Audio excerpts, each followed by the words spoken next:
Armani. Here we go. It is Wednesday, September 22nd. Armani and Edwards, the bottom line on Woodward Sports Network. I'm Ryan Armani, alongside the man, the myth, the absolute legend himself, Mr. Braylon Edwards. Knock it off over there, man. They're going to think you like me or something.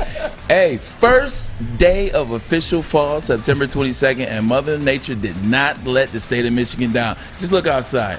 It is raining outside, and I think it's going to be raining until Thursday morning. One of the things today, if you'll notice, I am wearing a sweater. Cardigan looks like kind of a beautiful, gorgeous sweater. I like the material. What is that? Love the fall. Cashmere? It's a cashmere crew neck sweater, baby. Check you out. I am here for fall. It is my favorite time of the year. And you'll be seeing me wear a sweater per day. Fish has something to say about it. Yeah, you guys know that it would be nice if weather was that simple. It's not. Fall, they can't just say it starts on a day. They have to give you a specific time. So it starts at 3:21 p.m. Eastern Time. Well, excuse me. Thank you. So it's still summer. Yeah, so technically it's still summer until 3:21 p.m. equal. It has to do with something about the sun and how it hits the hemisphere or well, whatever. You could have fooled me with that 50 degrees I woke up to this morning. It's like 60 right now, 58 maybe. I did think for a second, driving over here today, I did think for a small second, I didn't actually put it on, but I thought about turning on the heat in my car a little bit today. A little bit. Yeah, you're an early riser. You wake up very early for your show. Like when I was waking up that early and getting ready for a job I used to have playing sports, I would always put my hand on the window, like as it got to fall and later in fall. Put your hand on the window and you're like, oh man, it's cold outside. Also, I did it in college. Like it would if I had a little coldness there, may not go to class if that window's a little too cold. It was that cold this morning. Tom Mazaway with us as well. And Tom, one of the things. Look, we had a great moment on the show yesterday. This was a situation where yesterday was the 20th anniversary of Mike Piazza hitting the walk-off homer for the Mets in the first game in New York after 9/11. And it's just one of those things, gives you all kind of feels. And here it is. Here's a look at yesterday's show. I got goose pimples right now. How do you not? It's the 49ers. How you not? That was the best. That's pretty good. Part of the show. I mean, how do you not? I got goose pimples right now. Maz says, how do you not? How do you not? And then he doesn't know how to respond here. Look at this guy. We made him blush. He said today, because I was talking about this, so many people talked to me about this clip yesterday because I think I need that clip. Yeah, it shows how much fun we're having. It shows we love each other. We laugh together. We rib each other a little bit, try to needle each other. And Maz says, "What's so funny about it? What's so funny about it?" He's like, "You make me laugh, man." Maz's like, "How?" I think part of the reason why is if I had to die and be reincarnated as somebody, I would want to come back as somebody from New York, New Jersey area and have the accent and just live, breathe, and die with those New York sports teams because there's just something a little off about them. No, it definitely is. Playing for the New York Jets and having the chance to be in New Jersey and playing in Paramus and East Rutherford and being there, when you talk to the New Jersey fans, the New York fans of those sports, I like the older ones. I like the ones that have the stories about Namath in the 70s and the 69, LT in the 80s, and they can talk about the subway. Hero. See what I'm saying? The Subway series. Like when they get to talking about that, when you guys get to talking about that, what am I talking about? It's right here. It's this passion that comes out, and it's this accent. It's a passion. It's almost like watching a movie or a TV show live in person. I can't explain to you what Lawrence Taylor and Derek Jeter have done for my sports life. I just love they're like family to me. James Gandolfini, Sopranos. That's like family to me. When he died, I thought I lost my cousin. You did. I thought I lost my guy. He would have been 60, by the way, just 2 days ago. Young man. See, that's how I want to feel. I mean, that's how I want to feel about those guys. And I love them. I love Derek Jeter. I love James Gandolfini. But it's not the same. Yeah. It's not the same. I can't feel like I can't take ownership in those guys. Look, 9/11, let's face it. I watched those buildings being built as a young kid. They opened up in 1975. How old are you? Okay. I was 13 when they opened. 74, 75. One opened in 74. The other opened in 75. My parents took us over across so we can go to the observation deck. I remember my sister still to this day will not go, doesn't want to go on any observation deck because, man, you could just see the world from up there. So I watched it being built, and then to see them come down like that, I can't explain to you. I mean, everyone knows, but to a New Yorker, to a New Jersey person that saw them, it's just different. So Mike Piazza, when he did that, it's just different. That's all.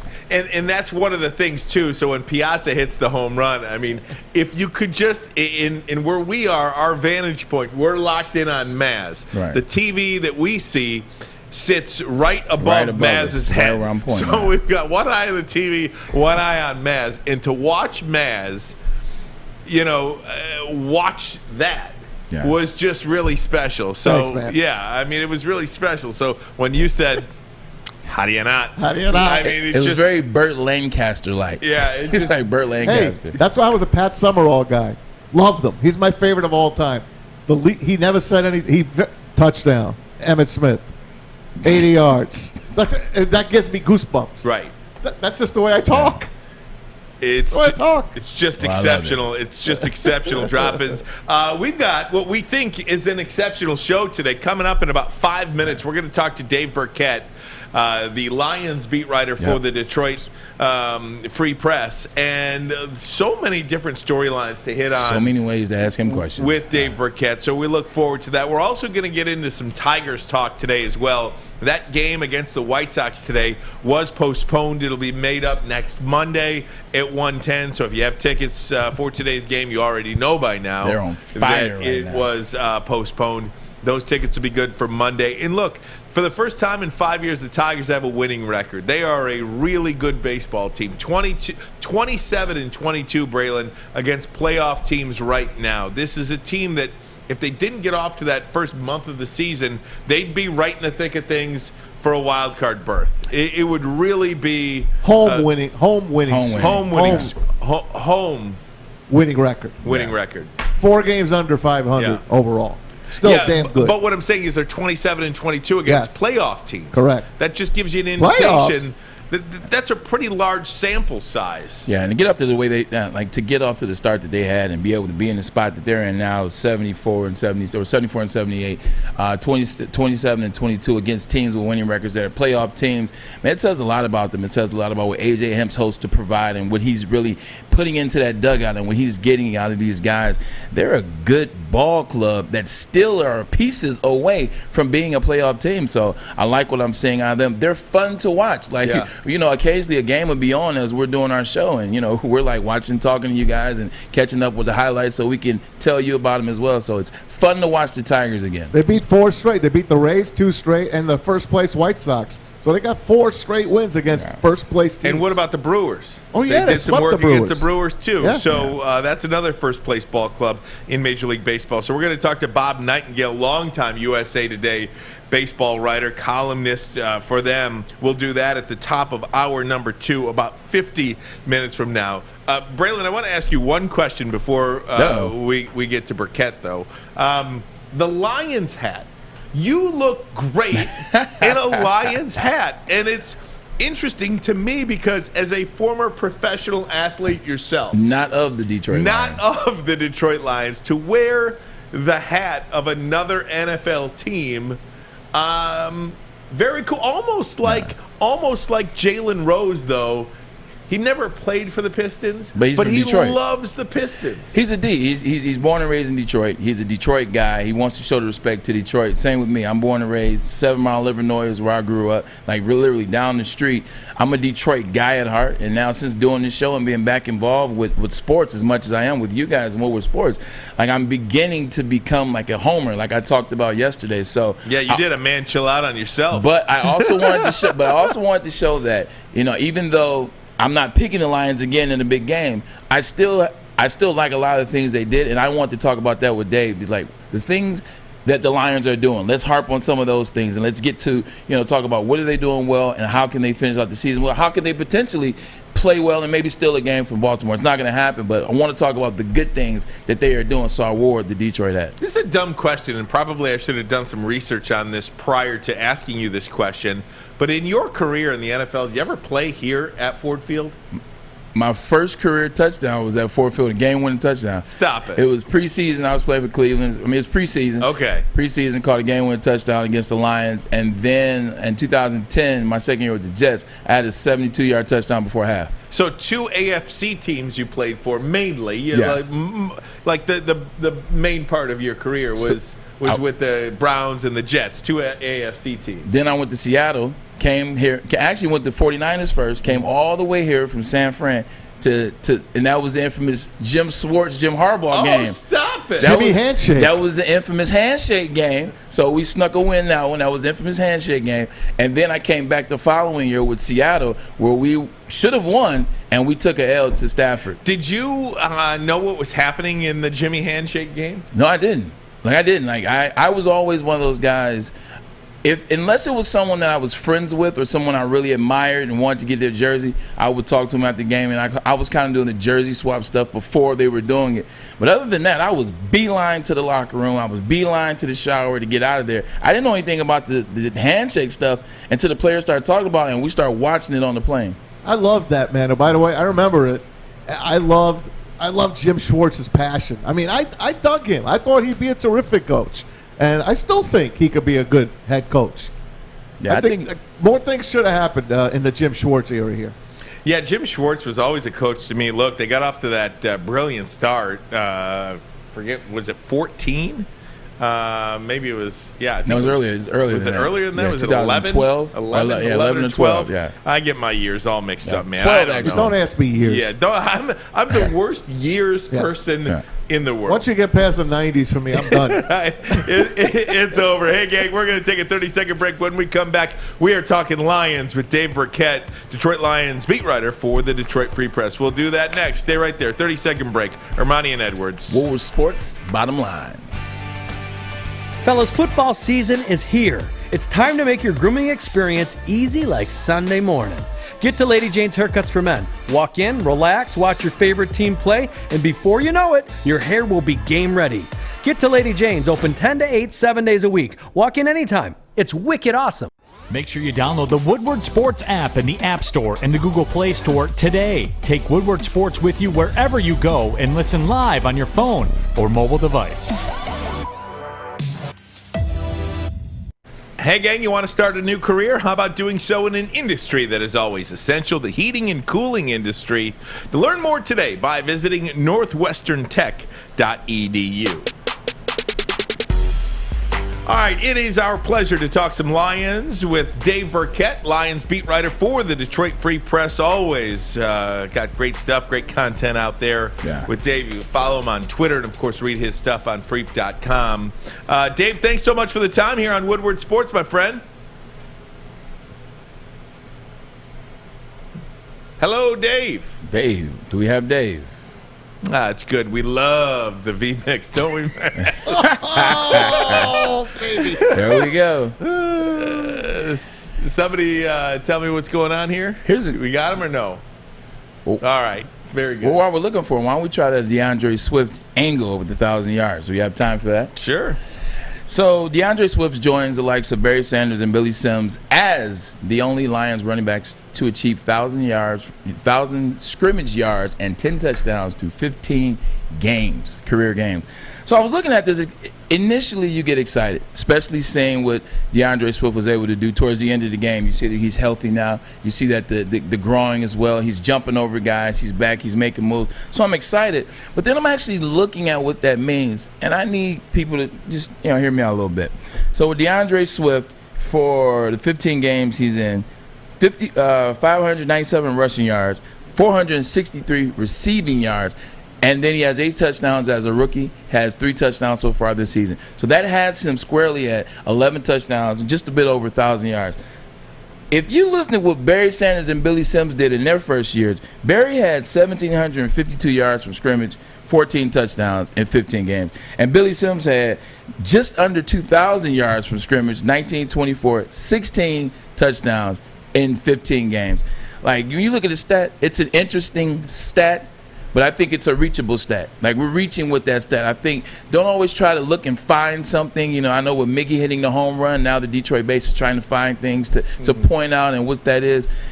Just relax. He's going to be okay, but you can't compare or put his number in that. Yeah, well, the numbers are what the numbers are, and whether you think he's Barry Sanders or Billy Sims or not, I think for Lions fans, though, for as difficult as this season is expected to be, again, and we do it with Sewell, you want to try to find, pull, prod, anything you can to feel good about this team moving forward. And Deandre Swift is one of those pieces that you can feel good about moving forward. At least that's the hope. And by the eyeball test, I mean, the guy looks like he can play. I definitely agree with you. I like him a lot. I just said when you do that, and now you have people look at that stat, it forces unnecessary pressure on Deandre Swift. Yeah, no doubt. All right, I believe we do have him. Dave Birkett, Free Press Lions writer for the Detroit Free Press. Hey, Dave, thanks so much for the time here on Woodward Sports, my friend. What's up, Ryan? How you been? Doing great, my friend. Doing great. There he is.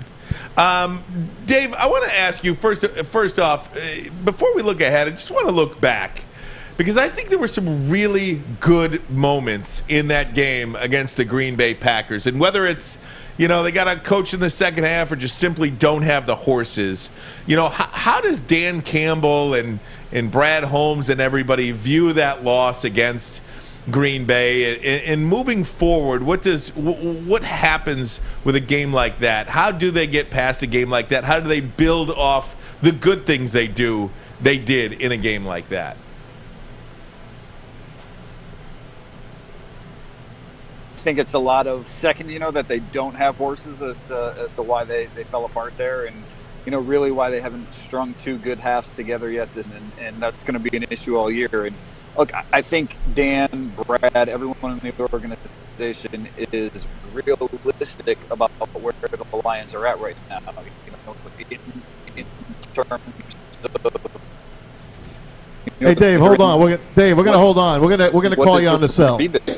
Hey, Dave, we're going to call you on the cell, Dave. We got a bad connection. Hey, yeah, Dave, we got a bad connection. We're just going to call you on the phone and do it audio. I apologize, Dave. We'll get right back with Dave in just minutes. But again, Braylon, we know that there is certain things you got to be realistic about the way the Detroit Lions rebuild is going to go. You're going to have moments, but at the end, it's just a situation where you don't have as many horses as the next guy goes. And I know you played on teams that were exactly like that. You just don't have the talent that the other teams have. 100%, you don't have the horses that some of the other teams in the NFL have that success, that can string together two halves of football consistently, game in and game out. But the one thing I will say is catching, looking at, staring your receiver down in Quintez Cephas from a veteran quarterback that's played in the Super Bowl, like that has nothing to do with having horses in the stable. That's called being a quarterback. You learned that in high school. You know, calling the right play as a coach. You know that. Like, that's not something that's new. That's not something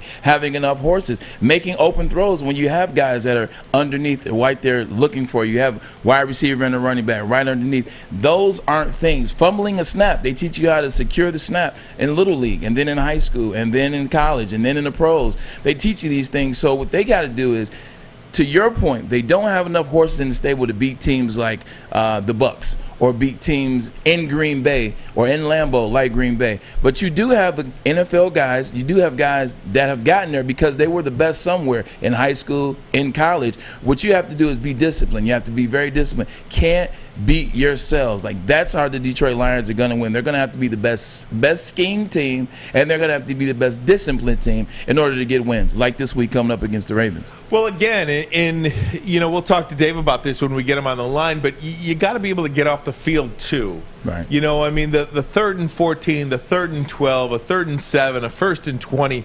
That defense, I don't care how much talent the other team has on you. As a fan watching, you've got to do whatever you've got to do to get off the field, because when you don't, it is just devastating, I think, to a team when you can't get off the field 3rd and 14, and we'll bring Dave. You got to be in good situations. Yeah. Why are they playing man-to-man coverage when they don't have man-to-man corners? They're playing man-to-man coverage. They don't have man-to-man coverage. They're playing man-to-man coverage without man-to-man corners, and you see what happens on the 51-yard pass by Devontae Adams. You as a coach have to put players in better situations. So that's why I say it's all around. Coaches have to put players in better plays, and then players have to be disciplined as well. And we'll bring Dave Burkett back on with us. Dave, we apologize about that moments ago. These technical issues are what they are, but glad to have you back on the line now. Just one of the things that Braylon and I were talking about is, what can Dan Campbell and Aaron Glenn learn about this defense moving forward? And you pointed it out on your Twitter feed the other night too, and you don't have to look too hard to find. You can't get off the field 3rd and 14, 3rd and 12, 3rd and 6, 3rd and 7, 1st and 20. Yeah. And you wrote about it today as well, about Dan Campbell putting that game on the offense. And I understand the point he's trying to make and that you're trying to make, but as a fan, I'm looking at this thing saying, get off the field. Right. No, it sounds backwards, and glad to join you guys. Let's blame the rain for the technical difficulties. Blame it on the rain. But now, look, it sounds kind of backwards, right? When you have one of the worst defenses in the NFL to say, hey, this game is about our offense. But I get it, because when you think something is going to be a strong suit for you, i.e. the offensive line, the running game, the ability to take care of the ball and play, ball-secure football, I guess, and then those things don't happen, you leave yourselves with no chance. And that's, I think, what Dan was getting at, that, look, we have a very small margin for error defensively, right? They just don't have the horses on that side of the ball. And so, yes, they can do some good things, but they really need the offense to come through and do its part for that defense to have any shot at being successful. Talking to Dave Burkett, Lions beat writer for the Detroit Free Press. You can follow him on Twitter. Great content on his Twitter page and, of course, at freep.com. And you talk about that offense, and one of the units that really, Dave, seemed to be the worst unit on the team was the wide receiver unit. But what are they getting out of guys like Quintez Cephas and, of course, Hawkinson, if you want to throw him in there to a pass-catching situation. Quintez Cephas, though, really looking like a guy that you could go to a little bit here moving forward as the season progresses.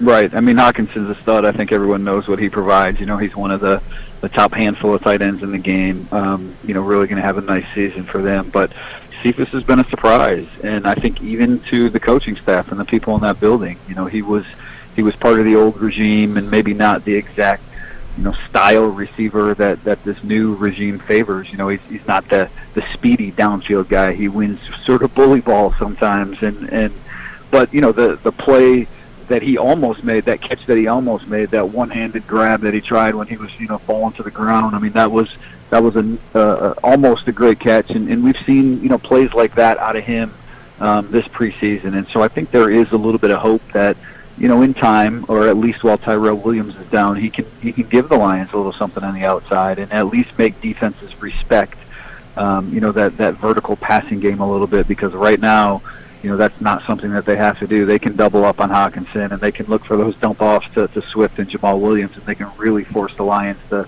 play ball that doesn't fit the players that they have on their team. Dave, Braylon here. I didn't want to beat up on the Lions too much. I picked the Lions out of, turning back into a homer, so I picked the Lions over Green Bay, and, it didn't work out too well for me, and I caught a lot of flack. But I wanted to focus on what the Lions did well. Like, I looked at the Lions, and I saw that first half, and I saw a team that didn't mind being, in a space of new players, young players, trying to figure it out, buying into what Dan Campbell said. They mixed up the run with the pass a little bit. Quintez Cephas, who I've been high on since I was at Big Ten Network, and I was talking about him at Wisconsin. I've always loved him, caught with his hands, a good playmaker. I think they have enough to play in tight games and to surprise some teams, maybe even the Ravens. But the one thing I need from them and Dan Campbell is, if you see the second half of the game, you see the first series for the Green Bay Packers, you see what happened. They get the sack, and then they go man coverage, and then Aaron gets the 3rd and 12, 51-yard pass. The way in which they're going to win games, and correct me if I'm wrong, They have to be disciplined, no turnovers, no penalties, no small, that they call self-inflicted negatives. That's what they say in the NFL. That's how they're going to win games. Do you see that? Like, can they, am I hitting kind of sort of on the right track? If they can act like that, no self-inflicted negatives, do they have a chance to play in tight games this season and potentially maybe win a game or two that they shouldn't have won? Yeah, I'm going to first tell you, Braylon, go with the Ravens this week. I just don't know. That's a little friendly advice, right? But no, to your point, I mean, I think that's really the only way they can win, and they will do some of that because, this locker room seems to like not just Dan Campbell but the rest of the coaching staff. They seem to, be responding to some of those guys, and look, certainly there's going to be some mistakes coaching-wise as they go, and these guys are. Dan Campbell's a first-time head coach, really. Aaron Glenn, a first-time defensive coordinator. So there's some things that they have to learn about themselves and about their players. But let's give some credit to Aaron Rodgers for some of those throws, too. I mean, that was a great ball. I think Melifonwu was in decent coverage on that, and that's the play that he got hurt on. He pulled up at the very end, grabbed his quad there. So if the Lions can play, limit their mistakes, keep control of the clock. That's really what they try to do with this running game to keep those great quarterbacks that they face off the field. Then yeah, they have a chance to be in the most ball games, and I think they're going to win their share of them. It's going to be a lean year because they have such a small margin for error, and because that roster is so young and so thin right now. Hey Dave, it's Maz. Can you fill us in on most of the injuries on this team? Who they're bringing in? I think they signed somebody off the practice squad again today. Yep. Are they looking at anybody down the line to help out in that defense?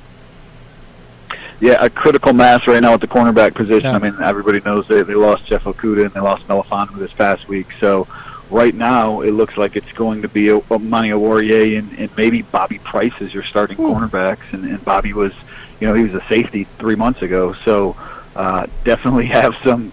That's one, to your point, Braylon, where the coaches are going to have to make sure they protect him in some of these games. They signed Daryl Worley today off the practice squad, Maz. Veteran cornerback. He immediately becomes their most experienced corner, so maybe they mix him into the playing rotation as well. But they're just so young there. And then offensively, they're going to be without Tyrell Williams likely again this week. He should be their number one receiver, and that means Quintez Cephas is probably playing a bigger role again against the Ravens. Nevin Lawson was a name out there that was going to be on the practice squad, but he winds up signing today, I think, in Jacksonville. That would have been a good revisit, perhaps. Well, it depends what Lions fans, I guess, you ask and what they remember it's a body. About his tenure here. But hey, no, that's the point, right? Is they still are so young, right? A.J. Parker, I think, has played pretty well at the slot, and Jerry Jacobs is a rookie, and Bobby Price might as well be a rookie. So really, 3 of their top 4 cornerbacks before promoting Worley were rookies, and so if you can get a veteran in there, they still have Nickel Roby-Coleman on the practice squad. At least maybe there's some stability when things start going crazy, and you have a veteran in that secondary that can slow things down a little bit. Hey, Dave, I want to ask you, one of the things that's fun for us to talk about is we, fill 2 hours, or if you got a 4-hour show, whatever the case may be. Penei Sewell, Taylor Decker. What is going to happen with Sewell once Decker gets back? That's the question. That is. No, I mean, look, it's, really, I've said this going back to the summer, right? The most important thing for the Lions this year is not wins and losses, because they're not going to be a playoff team. It's how some of these young players and positions that we expect to be pillars for this franchise, for this rebuild, how they develop. And Sewell being the most prominent of those guys. I mean, he's looked really good at left tackle so far. Had some hiccups, as you'd expect, but he's looked a lot better there than he did right tackle, in the preseason. I don't think the Lions know exactly what they're going to do yet. They still have probably 2 more games without Taylor. But my guess, and this is just a guess right now, is that Taylor Decker stays at left tackle for the time being. Sewell goes back to right tackle. And I say that only because as good as Sewell has looked, I still think Taylor Decker is a better left tackle at this point. And Dan Campbell, within the framework of that, that greater rebuilding process and building for the future, he's still trying to win games now. And so to play Taylor Decker at left tackle, I think, gives the Lions the best opportunity to win games now. And Jared Goff, talk to me about him, Dave.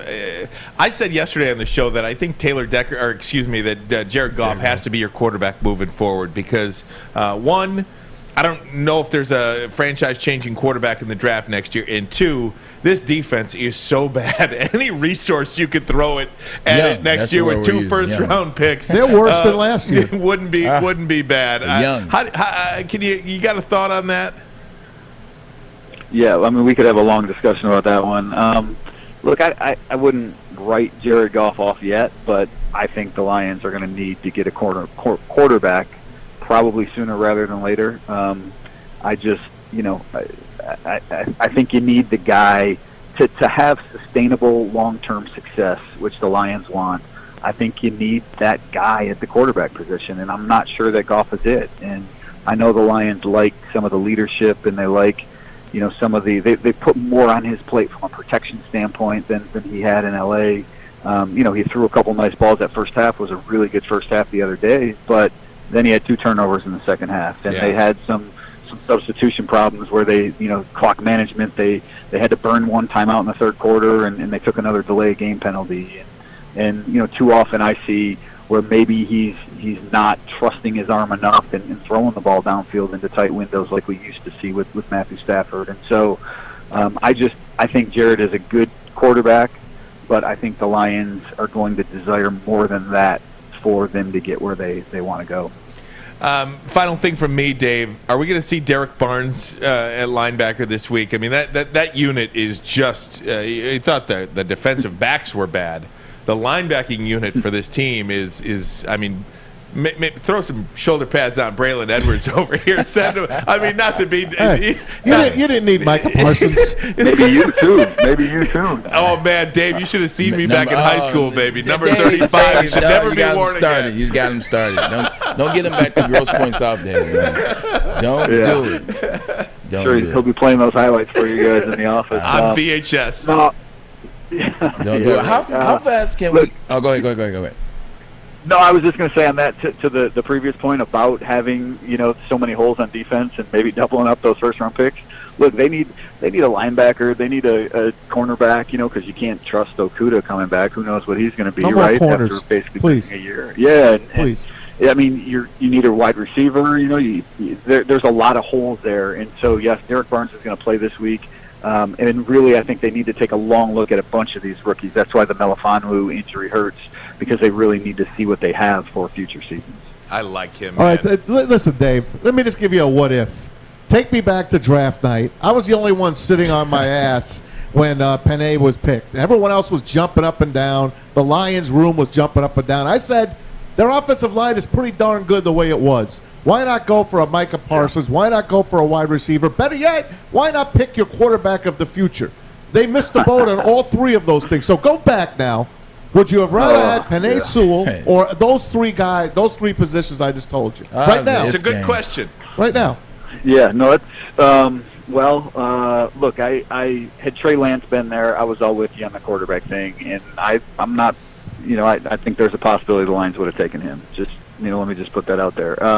I do think that Sewell was probably the best, maybe not consensusly, but had the best grades among most of the draft mix teams than the Micah Parsons, than some of those other quarterbacks. So I think the Lions got the right guy.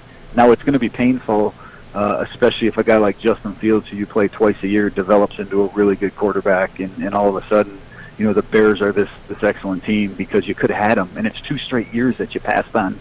4 quarterbacks they passed on the last 2 years, and Tua and Justin Herbert and Fields and Mac Jones. So the quarterback one is the one that's always going to, be the big question that's going to hang over this team. But I don't have a problem with them passing on either of the other positions, because I really do subscribe to Brad Holmes' theory of trying to build a monster, and that's what he wanted to do with the offensive line, was just build one of the best offensive lines in the NFL, thinking that Sewell could be that final piece to that. I know, but they already had a good line to begin with. That was just my take on it. But you know what? It's hindsight. All right, what's the final score Sunday? Honestly, Lamar Jackson playing 3 or 4 quarters. I don't know. He's going to play all of it. Yeah, all right. No, I mean, look, they're back home, right? And sort of like last week, I thought, it was a division game. I thought the Lions could keep it close, and the Lions certainly will have something schemed up for Lamar Jackson. But You guys would have to go back and look at this. Lamar Jackson historically against teams from the NFC, because maybe even though they know how well he runs, there's still maybe some, like, they don't quite understand how good of a runner he is. He rushes for like 100 yards against like all the NFC teams that he plays for. So I'm looking for a big game for Lamar Jackson. I think this is a game the Ravens win by 10 or so points. Sorry, Braylon. Yeah, I got the Ravens. They're going to score. They're going to score 40 plus, right? Well, what's the average? 31, right? Yeah, I mean they've allowed 31 in 8 straight. 8 straight. 8 straight with 30 plus. I got it 34-24. Let's go there. Sounds about right. There you go. All right. That was my pick on Monday night. Hey, Dave, we really appreciate your time, man. We know you're busy, and we can't thank you enough for a couple of minutes here on Woodward Sports. We really appreciate it. Hope to do it again soon. Hey, we'll do it when it's sunny next time so we can get on video. Amen, my friend. Amen. My friend. All right, guys. Thanks, follow Dave on Twitter. Great content at Dave Birkett. Also, read his stuff in the Free Press on Freep.com. Got to get to a break. We'll react to everything that Dave said. We'll do it next. This is Armani and Edwards. Woodward Sports, the bottom line. Welcome to the Call Sam Chopper Shop, where you can win a custom-built chopper while helping our veterans at the same time. Watch as the Bad Pig Custom team turns this bike into a one-of-a-kind classic chopper. And when it's finished, we'll be donating the bike to Volunteers of America Michigan to raffle off in support of our vets. A great cause to give back to those who've given so much. Watch for Call Sam Chopper Shop episodes on our social media channels and get your raffle ticket today at callsam.com/chopper shop. Make sure you download the Woodward Sports app in the App Store and the Google Play Store today. Take Woodward Sports with you wherever you go and listen live on your phone or mobile device. Hey, gang, it's Maz for our good studio sponsor, our good friends, MyBookie.ag. This Saturday, there will be blood. Head to MyBookie.ag. Get in on the UFC First Blood promotion. When any fighter on the main card bleeds, you win. The second you see blood, you get paid. With this bet centered around the 5 main card bouts, including 2 title fights, it will not take long for you to see blood and make easy money with MyBookie. Nick Diaz has bled in 3 of his last 4 fights. Robbie Lawyer, he's a leaky faucet. So check this one out. Head to MyBookie right now. Use that promo code Woodward. Start off your double deposit bonus. That's promo code Woodward to double your money and double your winnings with MyBookie. That's not all. If you deposit now, you'll also get free entry into MyBookie's $50,000 NFL Survivor pool. I'm 2 for 2 so far this year. I had the Browns last week. Still looking for this week. Who do you like this week? I got to still look. Baltimore, I take my time. Oh, yeah. But you know what? Everyone will take Baltimore. Fine. But you want to pick Baltimore later in the year. You want to save them. You're only allowed to pick a team once. Well, that's ridiculous. Well, you got to look at it. That's how you do it. That's how you stay around. So get in the $50,000 NFL Survival Pool. All you got to do is deposit now. Use that promo code Woodward. Bet anything, anytime, anywhere with MyBookie. If you have a gambling problem, call Michigan Problem Gambling Helpline, 888-223-3044. I keep talking about Braylon Edwards' Lions hat. I just realized the shoes, my friend. Oh. Bang it. Hey, man, every once in a while, you got to bring something out the closet. Lions, baby. I love when Maz does that read, because I just love that we live in like society today where you can bet on someone bleeding first. Isn't that something? I just love that we've just embraced the cannibalistic nature that we are as humans and say, you know what, the hell with it. Let's just put it out there. You know, one of the things, in Maz, you asked Dave Burkett this question. I think it's a haunting question to me. It's a very good question because, you know, the Lions, one of their worst units is linebacker. They're in search of a franchise quarterback, and they have, thankfully, Quintez Cephas feels like he's elevating his play a little bit. They haven't had a linebacker since Tulloch and Levy. Yeah, I don't know if you could take. I don't know if you could take a first-round wide receiver in this town anymore, not named Jamar Chase. I mean, that was if he was on the board. I understand. You had the Heisman Trophy winner, and Philly took Devontae Smith. I mean, okay, you had people out there still. The question is this, and Braylon, I want to bring you in on this here because if you look at Joe Burrow in Cincinnati right now, oh my God, who I find to be a fantastic quarterback. I am on that Joe. Joe Burrow. I'm lathering up almost as good. I hope you're talking about James. College Joe Burrow. Not man, Joe games into the season. Joe Burrow is it, my friend. 3 interceptions this season. Here's my question, though. Okay, Joe Burrow has been sacked 9 times. Yep. 9 times. Count them up. 9. 9 times. 1, 2, 3, 4, 5, 6, 7, 8. In 9. 2 games. So when Maz asked that question, don't you think Cincinnati would like a do-over? Yeah, don't they you think should've. Cincinnati would have liked to have drafted I Penei prayed Sewell? that they took him. I prayed that they would have taken him. That's tough though. Like you can't pass on Joe Burrow. He's an Ohio guy. He had No, but I'm saying they took Jamar Chase. Yeah, I'm saying this year. Oh, okay, I'm saying what this you're year. saying. Don't you think because Joe Burrow's been sacked 9 times in 2 games that they're not like? So we all laughed at that. Oh damn! So now we're trying to give Penei Sewell away. I'm just saying, like, it's so easy to look at the issues that you have on your own team and wish that you would have drafted Micah Parsons. Wish that you would have drafted a quarterback. Insert name here. Right. Whoever. I just think one of the biggest things now is the NFL is once you get your quarterback, once you get your guy, or once you get the wide receiver, you got to get the quarterback. You got to have a tandem. Like, teams don't win Super Bowls, teams don't win games, teams don't win big moments without a tandem. Everybody has a tandem. You can look down the list. In fact, the NFL Network, when they voted their top 100 players as voted by the players, there were 3 tandems in the top 10. Correct me if I'm wrong. Aaron Rodgers was in there with Devontae Adams. Travis Kelce was in there with Patrick Mahomes. And Josh Allen was in there with almost Stephon Diggs, who was at number 11. So you got to have a tandem. You got to have a tandem. Combo. You got to have a mean 1-2 combo. For years, we didn't have to worry about a 1-2 combo. For years in Detroit, because you had Calvin and you had Stafford. You got to have a 1-2 punch. So I don't think Cincinnati is mad at the choice they made and not picking up Sewell, who's playing well. We have to see what happens when Decker comes back. But you got to have a 1-2 punch. I think for them, they looked at that. That was a no-brainer 1-2 punch. Oh, but they forgot they didn't have a good offensive line. Yes, that's the kicker. Yeah. The Lions had a good offensive line. Yeah. They didn't need to make it the greatest thing since sliced bread. They didn't need that anymore. They needed a playmaker. They needed a guy that could make a tackle. They needed a guy that could lead the team. Now they picked this guy and they put him at right tackle. They don't know what the hell they're doing. Maz, if you want to tell me that the Lions made a mistake by drafting Penei Sewell, fine. But you can't say it because of Micah Parsons. If you want to give me Justin Fields, I'll do that all day long. But you can't take the linebacker there. Why the hell not? Because Dallas went up to 11 and got him. They went up to 11. He's had 2 games so far. He's going to be a stud. He's going to be a stud. But will he be a stud in the long run? You know why they didn't take him? Because he had an issue.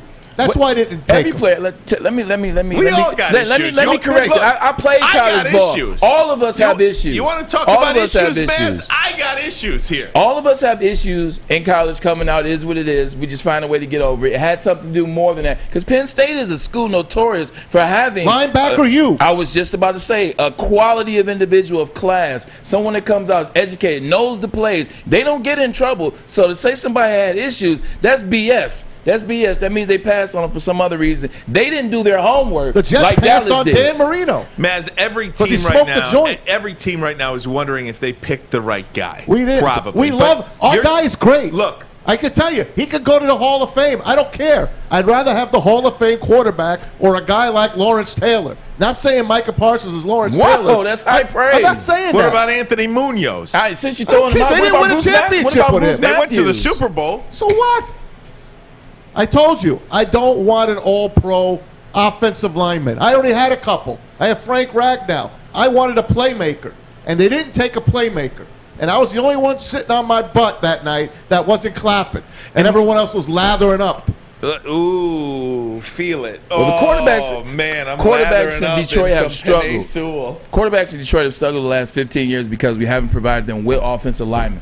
If you look at the history, they've struggled here. They've been beat up. They've been injured. They've been run out of town. They've had success at other places and come here and not had success, or left here and not had success. We had an opportunity. We took it. Now we just have to see how things play out. I'm not mad at the pick. You're not even playing him at his right position. Look, I just think the bigger question now they are when you're talking about who is, who is freaking out that they picked the wrong guy. I think you just look at Joe Burrow. Sacked 9 times in 2 games. They should have taken him. You think they'd like to have Penei Sewell right now? But they sucked at offensive linemen. The Lions did not.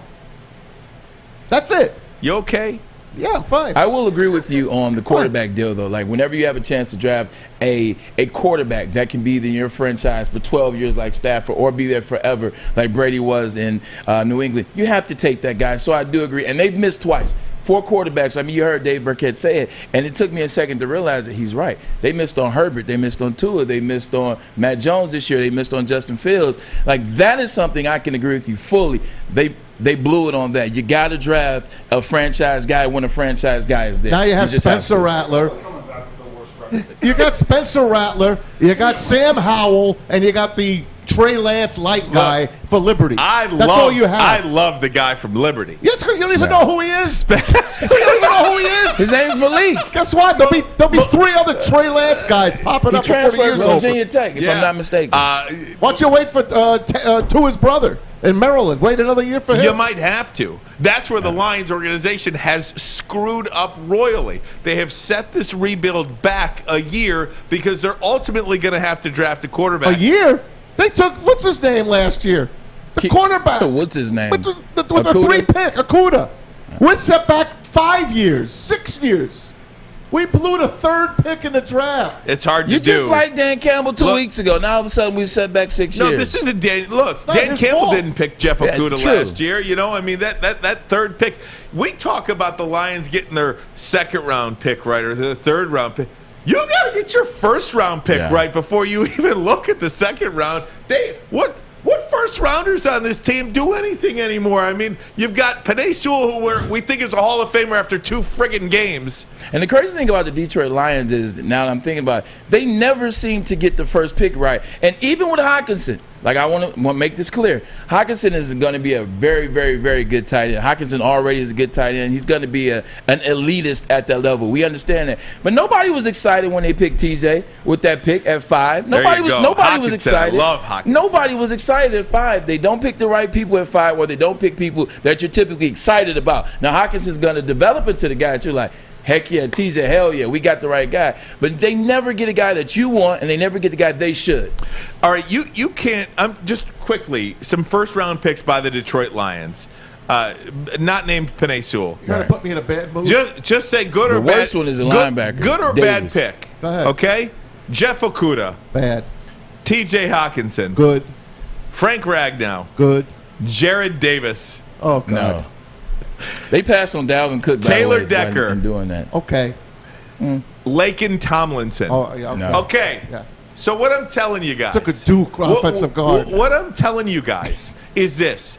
In your last 6 first-round picks, you only got 3 of them on your team. I'm not talking about first-round picks from 10 years ago. I'm talking about first-round picks in 2015, 2017, and 2020. 2015, 2017, and 2020. It's not good. Those are first-round picks on your team that should be Pro Bowlers. And what did they try to do to Ragnow? Or at least right there, or at least floating under that level. Frank Ragnow, What they trying to do to him? He was the #1 center in all of college football. They drafted him moving him to right guard. Yeah. That's what I'm saying. They don't know what they're doing. Now, I know this is a new regime. I'll give them a chance. You have to give them a chance. Yeah. And they can't. It's tough because Decker went down, so they had to make the move they did. But I think it's a blessing in disguise when it comes down to it. And I know Chad, our boss, is a big Taylor Decker guy, but I don't think he belongs at left tackle before Penei Sewell. It's like the best decision the Lions have made has been a mistake or been on accident. Yeah. Hey, we got Chad in studio. We're pulling him in. Give him a mic. We're going to take a break. Come right back. Armani and Edwards. Woodward Sports, the bottom line. Do you know why realtors love using Hall Financial as a lender? Because of our commitment to speed and service. We have nearly 4,000 5-star reviews already. Call today, 248-308-5000, or go to callhallfirst.com. Make sure you download the Woodward Sports app in the App Store and the Google Play Store today. Take Woodward Sports with you wherever you go and listen live on your phone or mobile device.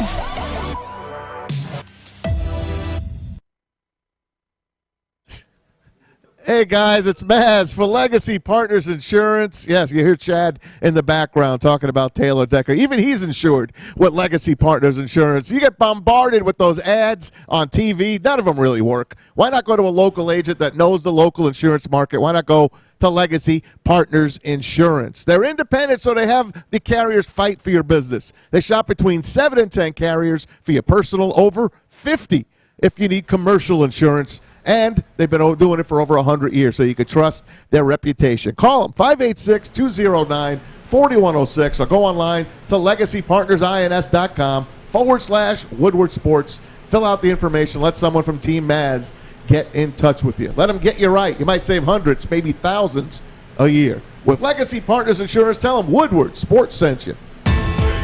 And we certainly appreciate our partners here on Woodward Sports. Thank you so much. As Braylon says, that's how we keep going here. Keep the lights on, man. Woodward Sports Network. And everybody watching on YouTube, Twitter, we thank you so much. Tell a friend about us. Let them know where you can find Woodward Sports Network. We got to bring this guy in. He is it's a treat.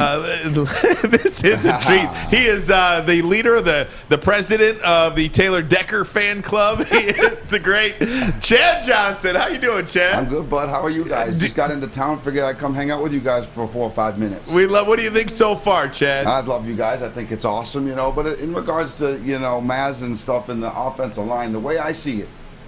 You have a top 6 running back in the league, I believe, with Swift. You have a top 3 tight end in the league in Hockenson. You have the top 5 left tackle in Decker. It's already proven. Pro Football Focus, pull it up. He was the 5th graded left tackle in all of football last year. There's a reason why they gave him 60 M's over a 4-year deal. He's one of the best in the league. He's one of the best in the league. It doesn't matter if the best left tackle in all of football plays for the Cowboys and he's the guy getting the Pro Bowl. The Pro Bowl don't mean much when a guy gets $60 million. I think he gave up 2 sacks all last year, Tyler Decker. That being said, you got the best center. So they know they're already going to draft a quarterback. They knew that before. They already have their game plan built out for 24 months. So they're not going to let their quarterback come in and get hammered and not protect him with a tight end and a great offensive line. They can the salary cap's going up. They don't have no money put into their running backs. They have no money put into their receivers. They can get a receiver through free agency. And then the trump card here is the Lions are going to get 3 of the top 38 players in the next 2 years. So out of the next 2 years, the Lions are adding 6 of the top 38 players in all of college football to the team they've already put together. And that offensive line is something that's going to give the stability to keep Dan as the head coach of the Detroit Lions. Chad, I got to get you on this too, because and I love you. One of the spots that we disagree vehemently on is Spencer Rattler. You love Spencer Rattler. Well, I like special talent with their arm. Obviously, he's shown he's been a little troublemaker, maybe a little bit immature. I don't care about that. But people grow. He's already shown he's got the best arm talent in football. I'm still immature. So ain't I, right? That's why we love each other, bud. That's why we love each other. We act like kids, bud. I plead the fifth. But yeah, that would be my guy, right? At the end of the day, you can't keep passing up on somebody that can become very special. And his upside is too high. Now, whether the Lions pull the trigger on him because, they've seen some trouble along the way, I don't know. I'm saying if I own the team and I run the team, that's who I'm taking. All right. We like it. Who do you want, Ryan? I look, the defense is atrocious. I don't know. I take the top defensive end. My problem is I don't think they're going to be bad enough to take a top 3, top 4 quarterback. I think they'll probably have the 5th, 6th, or 7th pick again because I do think they'll win 4 or 5 games. I don't know if Houston will win again. Houston is bad. They won the opener. They could rattle off 16 straight losses and pick another quarterback. I don't know if Jacksonville wouldn't pick a quarterback, but Jacksonville is terrible. Yeah. You got some really bad teams in the NFL this year. I don't know if 4 or 5 wins gets you in that spot to take Rattler. I don't think they're winning 5 games. I think they're winning 3 tops, and I think they will get the top 3 pick. Maybe not the first, but a top 3 pick.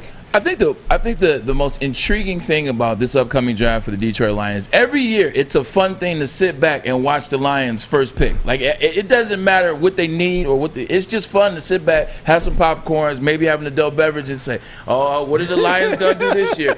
But I think this more than any, trying to see how the season plays out, they're not going to be good for the rest of the year on defense. It's called a spade, and we don't know what Jared Goff will be able to develop with this young offense and his O-line and Anthony Lynn's offense. So they may want to go the Spencer Rattler route if they don't win any more games. They may want to go the defensive end or outside linebacker route. I think now it's the first time that it's an intriguing pick because it's intriguing versus them messing it up. Chad, it's been 5 months since the draft. So looking back for the past 5 months, would you still draft Penei Sewell with that pick? Yes, Chad Johnson would never spend money on receiver and running back if I owned a team where I was a GM. Oh, man. Thanks for letting me know. I would never. Well, Braylon, I'd give you that first deal, but when you want those 15 M's a year, I got to say, I love you, bud. We're going to go ahead and trade your ass. But you know my cornerback's cornerback's getting the big money. My free safety's getting the big money. My left tackle's getting the big money. And those are the three people that can get my 15 to 20 M's if I own the team where I'm a GM. No one else.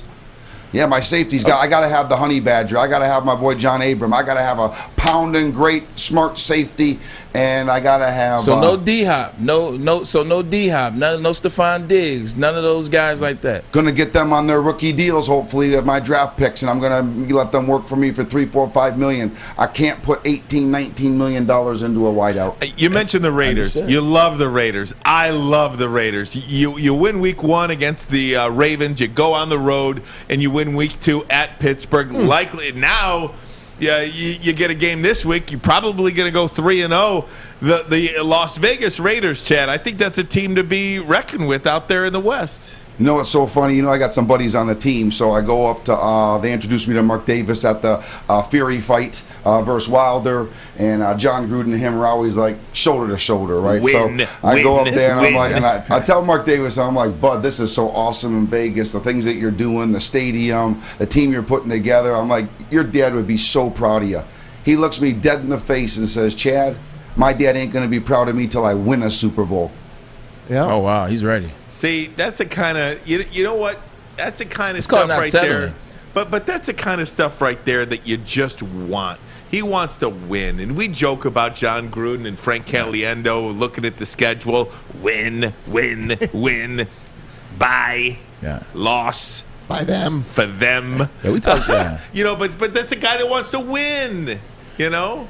Yeah, he's a winner, and he's gonna win. You know, we looked at the Raiders' schedule yesterday, and we pulled up the next 6 games, talking about the 6,000 potential. They got the Dolphins next. That's a win. They got the Chargers, and the Chargers not as good as we thought they could be this year so far. That's a win. Bears, should be another win. Broncos, interesting game. Eagles should be another win. Giants should be another win.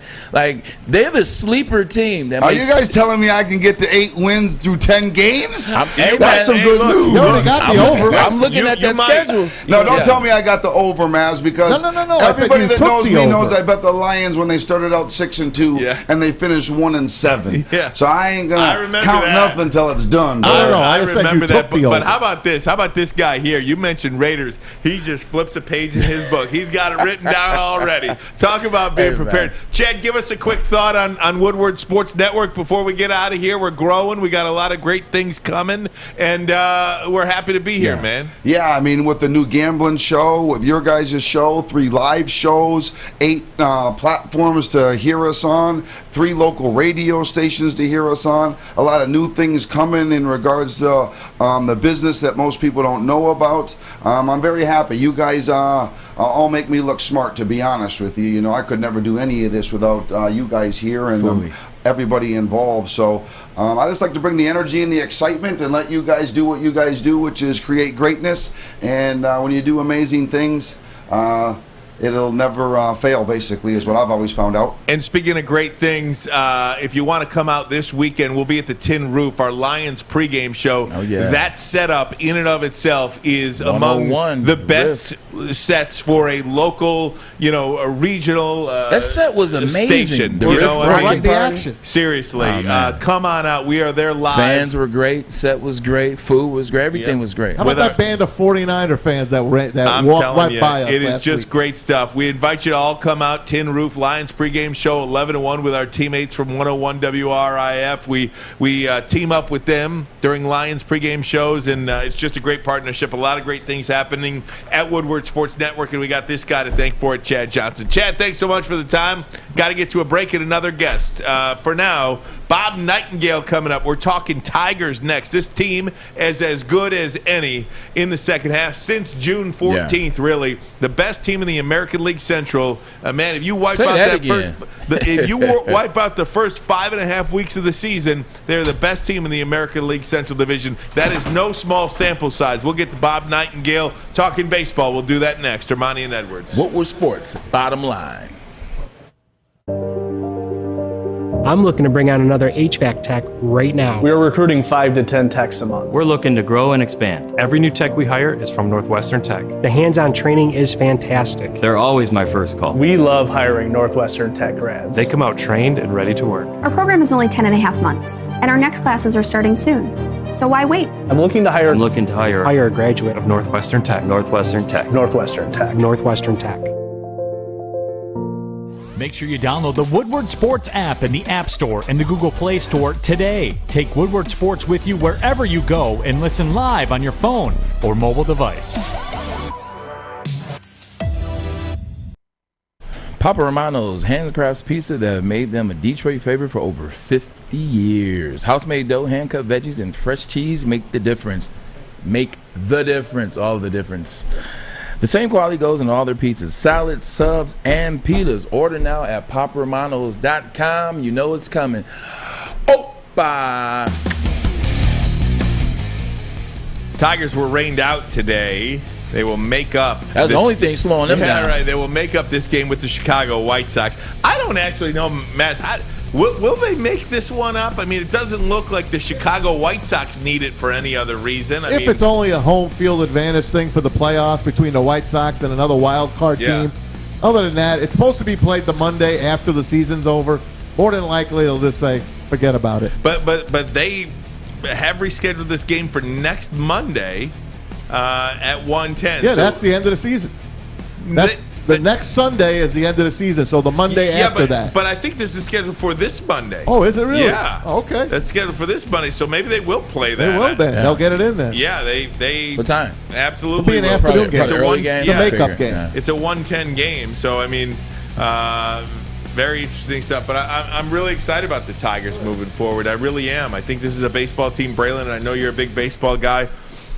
Expecting them to lose 95, 100 games this year. And all of a sudden, they weren't eliminated from the playoffs until last night.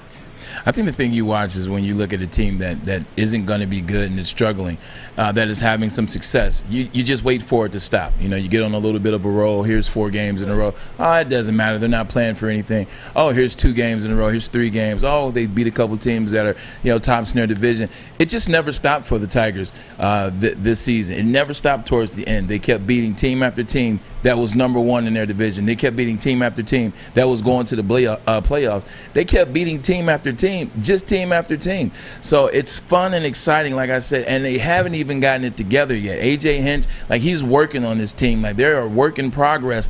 This is a heck of a base. When you talk about building a foundation, when you talk about building something or actually laying the groundwork to build the foundation, this is a hell of a groundwork, and I like the foundation thus far. You just look at the last week and a half of baseball alone. Talking about 2 wins against the White Sox. You split with the Tampa Bay Rays. You sweep Milwaukee, and then you win 2 or 3 against Tampa. I mean, on the road. Tampa, Milwaukee, Tampa, and the White Sox, and you're coming out of there. Sorry for this 9 and 2. Nice. The other thing about it is we've all seen professional teams when they're not in the playoff hunt. 8-3. Sorry, 8-3. 8-3. When they're not in the playoff picture, when they're eliminated from it early in the season, you see how they play in football and hockey and basketball and even in baseball. You see, and it may not even be a tank, but you see them just not playing. They're just not playing at the level. They just don't seemingly care. They're trying to get the next season. And you just never saw that from A.J. Hinch and the Detroit Tigers this season. Yeah, so they'll finish up the season home against Kansas City, at Minnesota, at Chicago. So do we have them? Okay, we do. We'll bring in Bob Nightengale. Let's do that right now. Bob Nightengale with us, longtime USA Today MLB columnist. Bob, thanks so much for the time. We appreciate it here. Sure, my pleasure. Thank you. Absolutely. Hey, Bob, just as a starting question, if I told you that on September 22nd, the Detroit Tigers would have a better record than the New York Mets, what would you say? You've been drinking too much. I mean, maybe tell me what the Tigers' record is from early May to now. I would have been stunned. So a lot of optimism for next year in the future. I mean, it looked like that rebuilding plan was never going to end. Now you finally see light at the end of the tunnel. And a lot of that, as we see here anyway, is from the manager, A.J. Hinch, which we believe, one of the best managers in the game. He had to take a year off last year and now comes back with the Detroit Tigers. What have you seen from Hinch? What does a guy like Hinch instill in a franchise, in a young ball club like Detroit? Well, been through this. I mean, he took over a god-awful Houston Astros team and led them through the rebuilding process.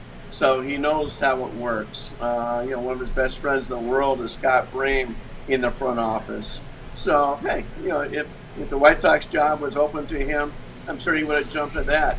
Chance to win right away, but here's a chance to work with a friend. It's not like he had a whole lot of options. And he's he's a media darling. The players like him a lot. And I think just a natural fit to lead the Tigers, over the hump and make them a contender once again. First thing I want to say, Bob, is I noticed over it would be your left shoulder. You have a Heisman Trophy winning jersey back there, man. It's a heck of a jersey in that collection, man. Bo Jackson, if I'm not mistaken, and the Auburn Tigers. Yeah, I covered Bo in Kansas City. So when he broke in with baseball, I've known him since 1987 or so. So, nice. Yeah, still friends, and best athlete I've ever seen in my life. Hands down. You and everybody else that has two eyes. Hey, here's a quick question. Just looking at where the Tigers are, and they're going to finish off the season, they won't make the playoffs. But how good they finished, like you said, since May. What would be the first position they need to look at in terms of bringing in somebody and adding that extra firepower? Is it shortstop? Like, where is the position you think they need to address first, moving forward? Well, there are shortstops out there. I mean, the one rumor out there is Carlos Correa. He played for Hinch, of course, in Houston. He's a free agent. I don't think Houston's bringing him back. Certainly, Christopher Ilitch says they're going to spend money there. They're ready to take the next step. So we'll see if someone wants to, jump on board. Just like the Tigers back in the day with Bud Rodriguez and getting, Victor Martinez and getting guys that come in and believe in the process. That's what worked out well with the Cubs when they got John Lesser to do the same thing. So I think a shortstop would make a great fit. Maybe getting another starting pitcher there too. I mean, it's still gonna be tough, and the division's still gonna run to Chicago for a number of years. But they're gonna expand the playoffs next year to perhaps 14 teams instead of 10. So it opens that door for more possibilities. Hey, Bob, this is Tom Mazaway. Thanks for coming on with us. We always appreciate it. But looking back at that great run the Tigers had, they had a great 12-year run here in Detroit, no question about it. And it's gone lean after that. They said they weren't going to spend money. They tore it down when Dave Dombrowski left. He left Al Avila. He left a mess for Al Avila to do things. And here in Detroit, they wanted to run him out of town. There hasn't been a guy in this town, a gal in this town that didn't want to see him gone. But now in the long haul, do you think he has done enough to keep that job going forward? Yeah, and I can see why there's complaints. They're used to winning under Dave Dombrowski. Al took over. He said right away they're going to rebuild it. It was taking longer than I thought, and they were getting some bad, awful years. And I can see where this is a big year, I think, for Al on the entire front office. And for them to play as well as they have and for Hinch to do well, I think you saved some jobs. I think if they had a year like it did the last couple of years, he would have been gone. They would have brought a new GM. Everybody likes, Al is so popular among his peers, media. Just that down-to-earth guy. Anybody that's been around him, he's a guy you want to hang with and tell stories and have a few adult beverages with. How about the New York Yankees, the mess that they are, winning 13 in a row about a month ago? Then they hit the skids. They can't seem to keep anybody healthy. They can't close games out. How about a Brian Cashman? Is he in trouble? There's Theo Epstein's out there lurking. I'd be shocked if Theo Epstein's not in charge of the Mets by Thanksgiving, if not earlier. I definitely think he's the guy. Cashman, remember now, the Yankees haven't had a losing season since 1991. They haven't won either. 1992, the year that Aaron Judge was born. So he's staying put. Aaron Boone could be in a little bit of trouble. I think they'll bring him back. But Cashman is definitely safe. looking around baseball, I think a lot of people shocked at where the Mets are right now. But I am equally as shocked that the San Francisco Giants have the best record in all of baseball. Like, where did this come from? How did this happen? Gabe Kapler. I guess, I don't know. Maybe it's I wasn't paying attention or something, but where did this come from? Everybody expected it to be the Padres and the Dodgers, not the Giants. Yeah, I think the odds makers had them to win about 75 games, all the baseball prospectus and that sort of thing. I thought they'd be the surprise team a year ago, but now a year later, saw them a lot in spring training, nothing jumped out. But the older players stepped up and, they had some career years. Buster Posey as good as ever, Brandon Crawford, MVP caliber season, great young pitching, great old pitching. So just everybody came together. Everybody they picked up from the scrap heap turned out and played well. And it's really like a platoon process, a left-right thing almost every night. Bob, how do you rank the teams right now heading into the playoffs? By the way, you got a drink? Take a drink. Yeah. Well, look at that basement of yours, which is gorgeous. The man's cave. I mean, I'm just salivating at that thing right now. Anyway, aside from that, Bob, how do you look at baseball right now heading into the playoffs? Tampa Bay has hit the skids a little bit. Toronto is as hot as they come. That's just talking American League only. But, what do you got for us going into the playoffs? Well, I think the best two teams are still the Dodgers and Giants. Giants are a better team, over 162 perhaps. Dodgers definitely in a best-of-5, best-of-7 series, particularly if they meet up for the first time in the in-division series. So I think those two are the two best teams. Then I put Tampa Bay number 3. Then maybe White Sox 4 and 5 or 5 and 4, whichever way you want to flip it. I think the Blue Jays are very scary. They get in. It's a young team, nothing to lose. Got some nice starting pitching, a very lethal offense. Nobody wants to play the Blue Jays. I think they're the scariest team. But on paper, you got to go Dodgers Giants. If the Yankees get in, do you give them any chance? How about the Red Sox? I don't on either one. I really don't. I mean, the Yankees is Garrett Cole, and he's got some flaws. Montgomery, a huge drop-off. Boston, you got Chris Sale, drop-off after that. I don't see either one of them advancing. I really don't. Me neither. I've heard it being the TV ratings not to have those two teams in the playoffs. And going to keep in the playoffs. MVP in the American League. It's unbelievable. First of all, Shohei Ohtani, I know he stands alone. But to have a guy like Vladdy Guerrero Jr. and then Marcus Semien having an unbelievable year, I've never seen anything like this. It's Shohei, but those other guys, man, you got to give them an opportunity at least there.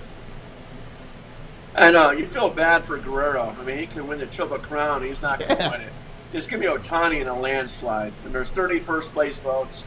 He'll get at least 25 of them just because of the unique thing, the historic thing he's done. As Joe Madden said the other day, hey, what Vlad Guerrero does is unbelievable, but we've seen it. We've seen Triple Crowns before. We saw Miguel Cabrera do it, but we haven't seen, nobody alive has seen what Ohtani's doing. We haven't seen that since Babe Ruth. So he's going to finish second, Guerrero 2.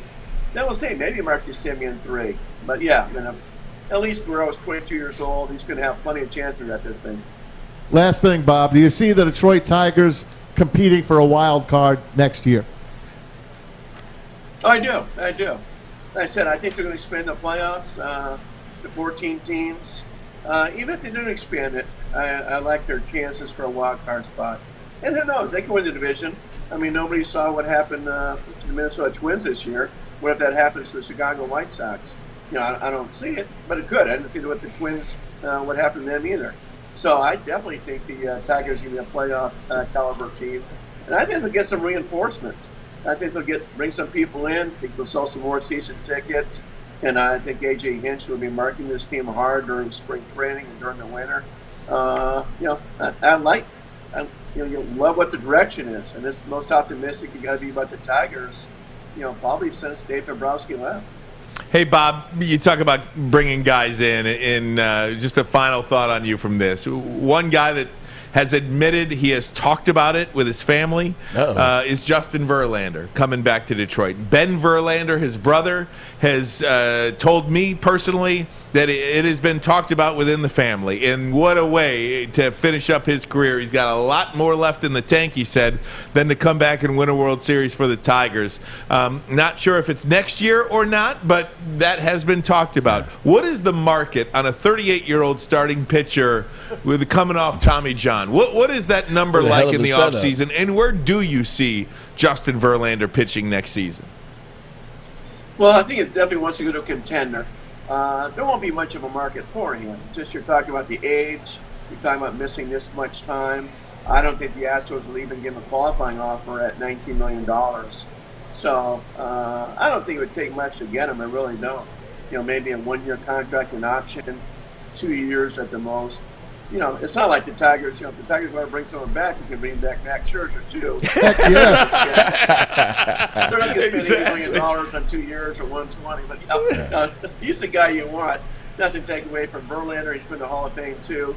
But yeah, it's a cool story, but you just don't know what's left in there. You really don't. That's why I think it would have to be a smaller contract with a bunch of incentives to see how he does. Can A.J. Hinch get any votes for Manager of the Year? I don't see it. You only get three votes. Kevin Cash is going to get a bunch. Dusty Baker's going to get a bunch. And Tony La Russa is going to get a bunch. I could see someone voting him, AJ, third, maybe a couple third-place votes. I can't see a second-place vote or first-place vote. But I'd be surprised if he gets blanked. I think he'll get a couple third-place votes. Follow him on Twitter at B Nightengale. He is a longtime USA Today MLB columnist, and we certainly appreciate your time here on Woodward Sports here in Detroit. Bob Nightengale, thanks so much, my friend. We really appreciate it. Thanks, Bob. Thank you, Bob. My pleasure. Thank you, guys. Take care. You as well. So there you have it. A lot to chew on there. Yeah. How great is that? I think, he was amazing. I was just listening in awe and staring at the man cave as well. But I think I love it that we're talking about Dusty Baker and Tony La Russa potentially winning Coach of the Year. 80 years old. Exactly. That's what I'm saying. I'm like, these guys are still coaching at a high level. When Tony La Russa walks out for oh, man. I mean, when he walks out to make a pitching change. Hip surgery. That's all I think about. You know what would be I know it's never going to happen. I never say never, but guy's got no interest in coming back. But if you don't think that Brian Cashman would love to see Jim Leland lead the New York Yankees next year, you're nuts. And I believe that. I mean, you want to talk about a guy that belongs in pinstripes next year leading the Yankees? It's Jim Leland. Yeah, he talked to... He doesn't want to do it. Yeah. Why? There's plenty of horse tracks in New York. He might do it. He hates doing all that media stuff. He doesn't want to travel. Why put the uniform on again? I don't know, but I think he'd be the perfect manager for the New York Yankees. Either way, love Sometimes that. Out with the new and in with the old. That's right. Also, in with the new, it is Man Chill Out. We'll do that next. Romani and Edwards. It's the bottom line.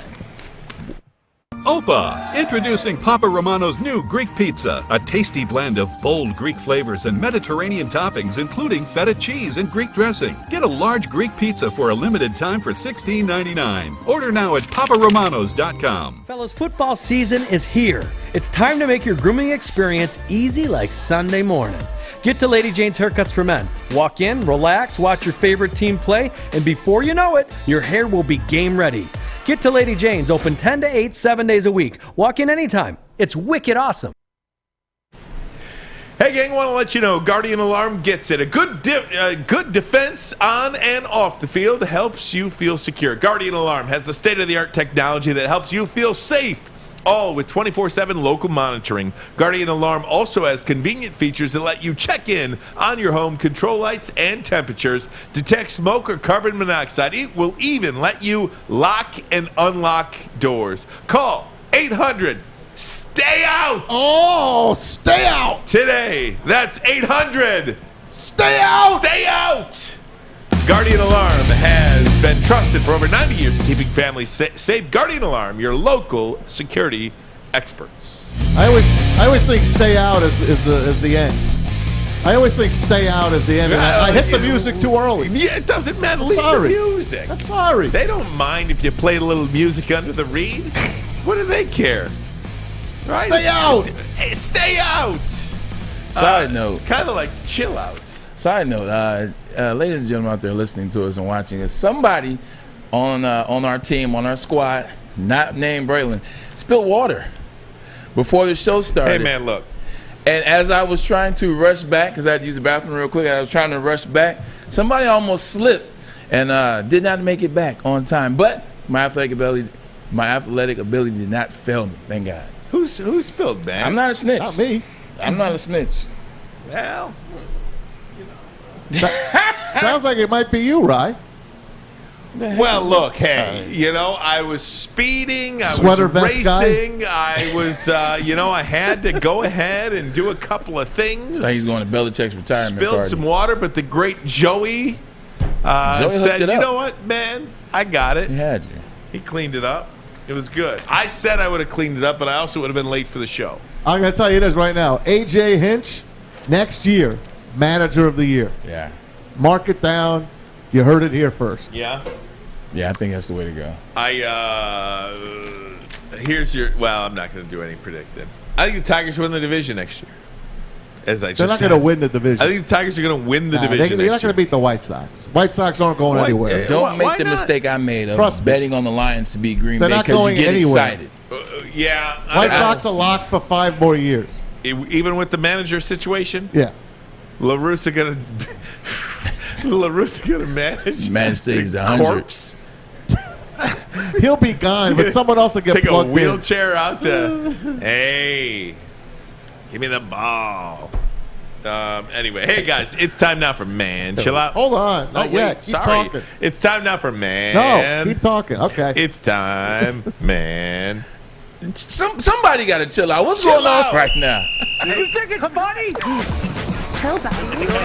Pack Who's your up? bags, get the hell off. Now, do you understand what you did? Daddy, chill. What the hell is even that?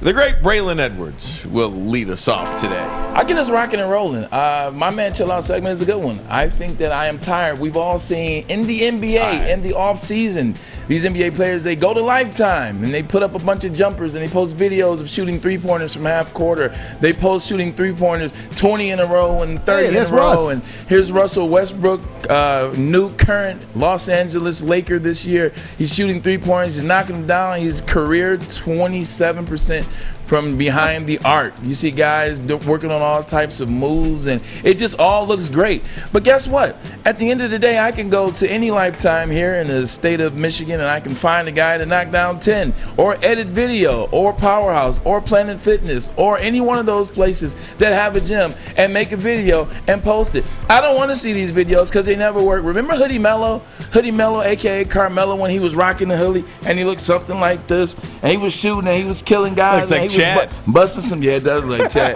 And he was doing that. How does he breathe, by the way? When he got to Houston Rockets, he didn't have the same success. Remember, you see all these videos of guys doing that. And then when the season starts, they don't change anything. They're not really working on what they need to be working on. So to all these guys that are posting these videos, and here, side note, I would love to see the videos, Ryan, when these guys are playing against other talent in the NBA. Like it talked about it, like when they're out the Drew League out in California, I love to see guys going against other guys in the NBA. That's where you can see guys are making the max effort. That's where you can see guys earning the money that they're paying that you say is too much. I love to see that. But just watching Russ knock down a couple threes, don't record that. Just work in silence. Working quiet, just get it done, and just come back next year and be better. Just be better next year. I don't have to see it on social media, because now if I see it and then I don't see it when the season starts, I'm like, well, what the hell were you posting that video at Lifetime? So it should have been a logo in there that said Los Angeles Lakers, by the way. So to Russell Westbrook and all these NBA players that are posting these videos that might be edited, I'm not saying that, might be edited, man, chill out. Chill out. Nice. Man. Chill out. You can neither confirm nor deny the fact that they are edited. I cannot confirm nor deny. Maz. Hey, look, man. This is a tough segment for me a lot of times because I really don't get mad a lot. Right. Just a little here and there. So it's tough for me to dig and find a Man Chill Out. Today I hit the wall a little. So I was going to tell you, Justin Fields was named the starting quarterback of the Chicago Bears. He'll play against the Browns this week. Matt Nagy made that announcement today. It's only because the Red Rifle is hurt. The Red Rifle. I love that nickname. That's a great nickname. It is. No, I know it's a great nickname. It is. Andy Dalton's down, so they're going to put him in. And we were all complaining that he probably should have been starting from down 1. But I'm really not mad at that. I just wanted to kind of get that in. What I'm mad about is you guys got me mad when Chad got in the booth and we were talking about Penei Sewell versus what else the Lions could have taken. And I know we've done this, man, chill out, a million times, but I'll tell you it again. Penei Sewell is going to be a terrific offensive lineman. Make many Pro Bowls if he stays healthy. Who knows? He might go to the Hall of Fame. But if you think I'd rather have that than picking my quarterback for the past 2 years or picking a guy on defense, because the defense is bereft of talent. Like Jeff Okudah? Yeah. Do you know next year they're going to have 11 new players on defense? Davis. I don't think any of the guys that are on defense right now will be on that team next year. You think Jamie Collins is going to be on the team? What about Michael Brockers? Is he signed? Brockers is a veteran. Maybe he'll stick around for a year or two. But are you building your team around him? No. Are you building your team around the expatriates that are here? No. How about the rookie that just got hurt, Melifanu? I like him. Okay, we like him, but we're not building around him. In other words, you needed to pick someone on defense. You needed a guy like Micah Parsons. I know you're going to get on me because it's a linebacker, but if you skipped on the quarterback, you can't skip on the defense. You shouldn't have taken the old lineman when you had a good old line already. So, Lions, chill out. That was a heartfelt chill out. That was, man. I'm worn out, man. I have nothing to say about that. I feel bad for you. I'm sorry. I felt that one. There's nobody that's going to be on that defense coming back next year. They suck. Yeah. They do suck.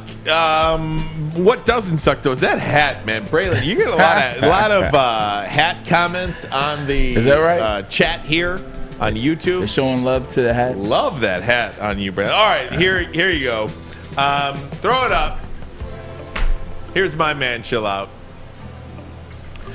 What do you notice, gang, about the NFC East standings? That is courtesy of ESPN.com. What do you notice? They're tied. They're all tied like they are every year. No, there's one team that has a stupid name, but it's not even up there. Okay, we'll read from the bottom. New York Giants, Dallas Cowboys, Philadelphia Eagles, Washington. They don't have a name, though. Ladies and gentlemen, it is time to put some respect on this name.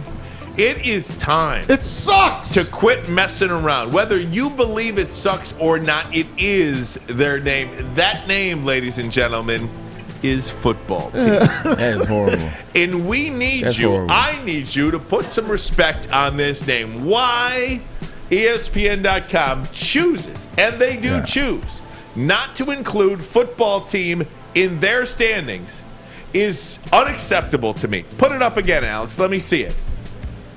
That's because Washington is too long. Put some respect on Washington football team's name. Football team.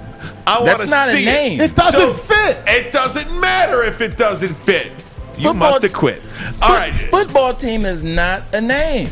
It's not a name. It is their nickname. WFT is their nickname. And don't you WTF Exactly. either. That's what it should be. So to ESPN.com for excluding football team from the nickname of Washington's football team, I say to you, man, chill out. I just would have loved to be in the boardroom or loved to be in the meeting room when those guys were sitting around and Snyder sitting at the head of the table and they all agreed that football team worked. Like, I just want to be the fly on. Actually, I don't even want to be the fly on the wall. This isn't soccer. I want to be an actual grown man in the room and look at them like, football. So this works. This is what we're going with. Football team. And the crazy thing about it, I don't think they'll ever pick a name. I think they'll be football team. No. What did I tell you? No, I think they'll be football team. You're out of your mind. Why haven't they picked a name by now? It's been decided. 22 letters is way too much for a team name. Football team. It's been decided.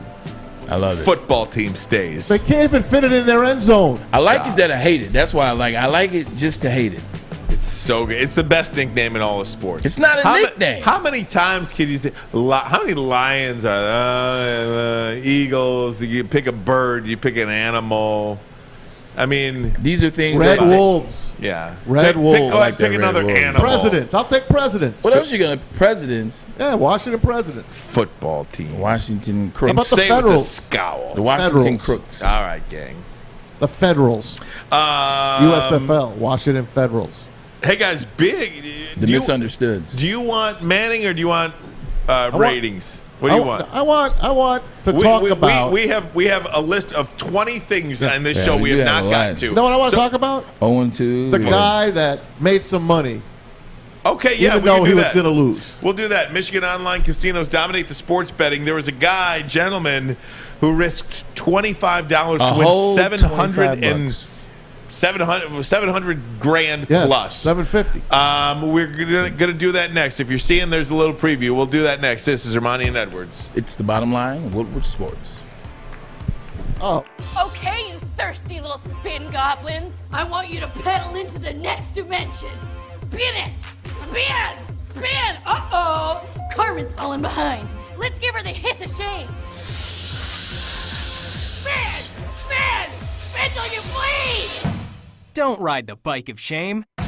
Come to Planet Fitness and find your own lane with tons of equipment, free fitness training, and no hissing. Join today for just $10 a month. Hey, everybody, Levels in Centerline is now open, so start right now. Get 10% off your order by just mentioning Woodward Sports. Whether you're in-store or in the app, on the app, you can mention Woodward Sports. Get you 10% off. Everything from T Grizzlies gas to D-Max, special strain, and edibles, all on sale right now at Levels. Download the Enjoy Levels app today and start your savings. All right, so here's the deal. Throw up the tweet there, Alex, if you will. This was a topic that gained a lot of steam. So the Lions failed to deliver this bettor. This is from Pro Football Talk. This bettor at a $25 bet picked all 16 winners. It was a 16-team parlay, $25 to win $726 grand. All on the money line. All on the money line. Pick the winners of the games. You can't get any of them wrong. If so, you lose your $25 bet. Well, this particular player got 15 games right. Amazing. It all came down to the Monday night game, the last game on this parlay. He blew it. And he needed the Lions. He picked the Lions. They lost. Well, BetMGM paid this man $133,000 even though they didn't have to, even though the ticket was a loser, even though they did not offer a payout prior to this. It was out of a brilliant marketing strategy by BetMGM, if you ask me. Yeah, I agree 100%. You know, it's so many it's so many sites, it's so many apps, it's so many sportsbook that are vying against each other and trying to get the consumer, trying to get everybody to bet with them. And I think it's a very smart marketing ploy. It's a very smart promotion. It's like, hey, this guy came so close, especially all the money that they're making. We know what the sports book is doing around the country. They're making buku dollars. So for them to give that 133, it was a great looks, great marketing, it's great ploy. And now guys like, well, maybe I need to bet with Sports Bet MGM as well. And good for this player. Good for this player as well that they did that. Now, Michigan online casinos have dominated sports betting. So we made mention that this is the first football season where mobile betting has been legalized here because, of course, it was legal in January. But this is the first football season that really kind of took hold. Actually, I think mobile betting was legal in last year, February, yeah. I think, either just prior to the Super Bowl, perhaps. Either way, 8 months of sports betting online taxes, $6.1 million for the state. 8 months of online casino taxes, $166 million. Michigan has collected more tax revenue from online casinos in its first 8 months than New Jersey collected from online sports betting through its first 36. Wow. That is incredible. And just some numbers for you guys. BetMGM, $39.7 million That's online. their revenue. online And revenue. And the reason why they're doing so well, I had one of my friends come over to the house, and he, my boy Dave, and he bets. He bets with I think that's the guy you had the Papa Romanos with, right? Yeah, exactly. That's the guy ate Papa Romanos, and I think he does FanDuel. FanDuel, Motor City Casino, $14.2 million. Look at that drop off. And he's just going down how easy it is to make a bet. You can bet for $1, you bet for $5. They labeled it up there nice for you. You don't have to do much work. You can ask if you know, and you don't have to ask if you don't know. It's so easy that this thing is only going to get bigger and bigger and bigger. And BetMGM is dominating in the state of Michigan. So just quickly, some numbers here to put in perspective. This is the revenue at 3 casinos in Detroit. BetMGM, $39.7 million. Motor City Casino, FanDuel, $14.2 million. And then Barstool Casino at Greektown, $2.5 million. So it is a drop-off. BetMGM seems to be owning the state of Michigan right now. They are dominating, and I guess you could maybe give it to their promos, because they got Jamie Foxx as their guy pushing this thing. I love that commercial, and I got to be honest. Ben Affleck? There's a few that I despise. The commercials that they try to jam down your throat, I'll block 3/4 of them on my Twitter feed, on my Facebook, all of that. But the Jamie Foxx one doesn't bother me for some reason. I don't know why. It's sharp. It's done out of class, and it makes you like, man, if I make a bet, I can wear that gray suit with that black shirt. Maybe it's just because I like the Lions. I think I'm just hooked on Lions. Braylon, when you played, did you know what the line was? No. Yeah. To this day, and it's crazy. To this day, I still don't know. Yeah. I still don't know. It's just something I never look at. You guys would tell me before the show or before a game, but I never looked at it. I don't think we did. It just wasn't something that I paid attention to. It just seems to be such a huge part of sports now. And Maz, you know all about this. You know all about betting. Like, you can't turn on the TV and not see a line associated with a game. You can't watch a sports report and not have the number next to the team.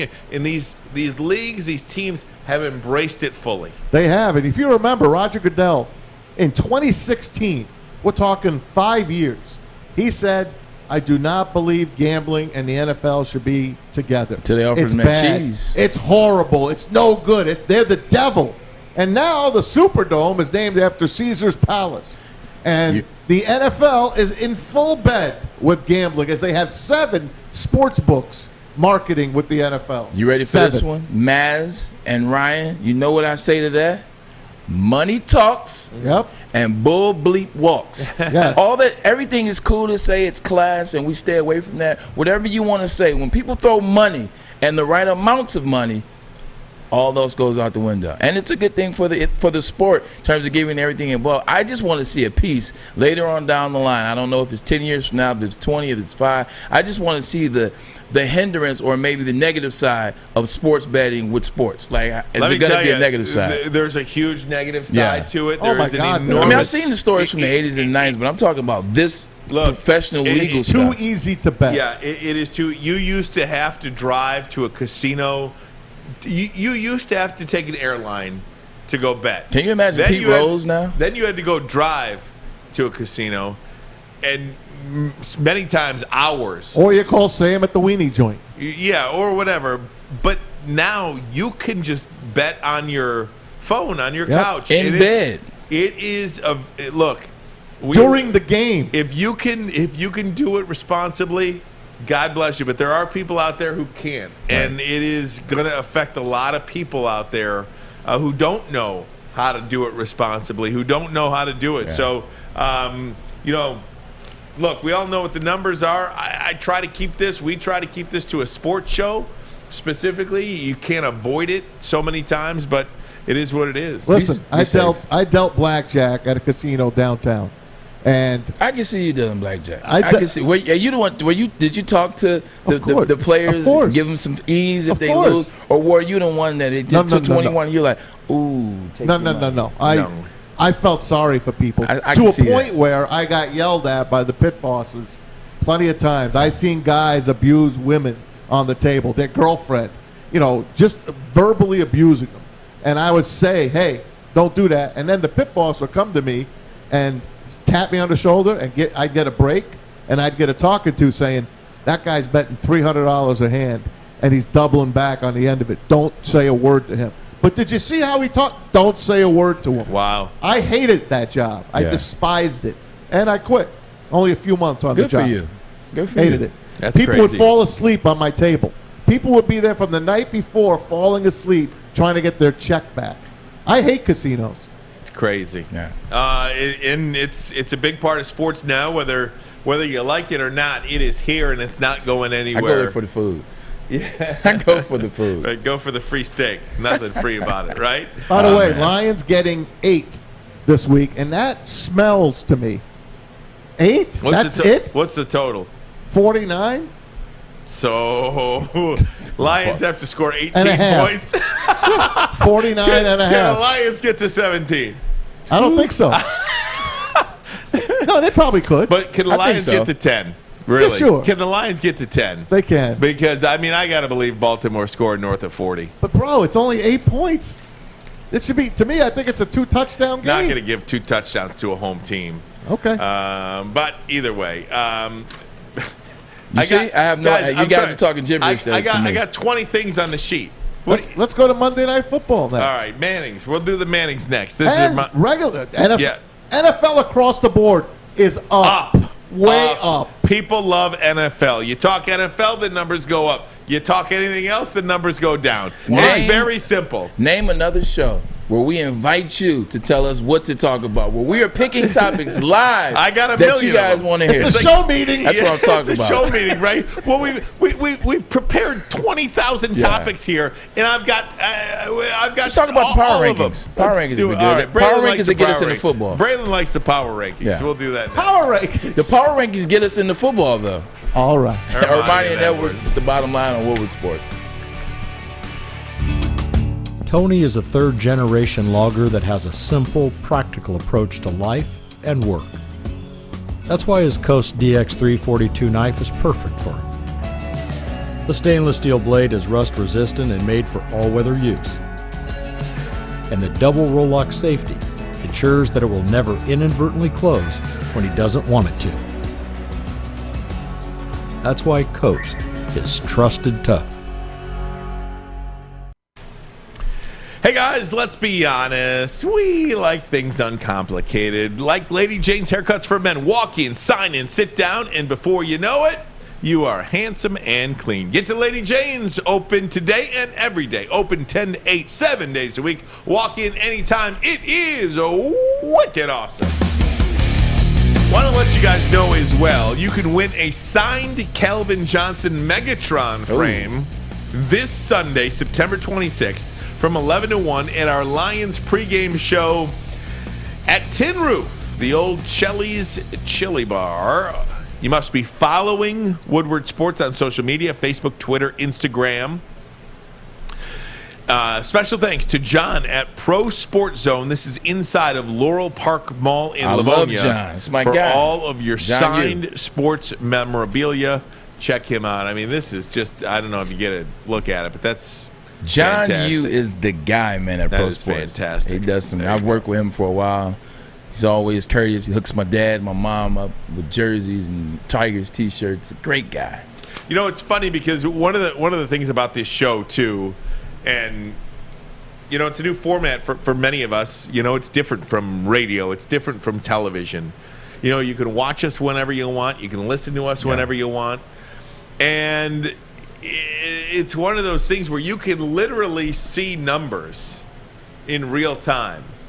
And it's funny because, and I struggle with this, because when you talk NFL, the numbers are here. And when you talk anything not NFL, the numbers are here. Yeah. So it's, you know, and they do this in radio a lot, where you try to hit on many different things, and maybe you have that ability. Yeah. But that's just not how real life works.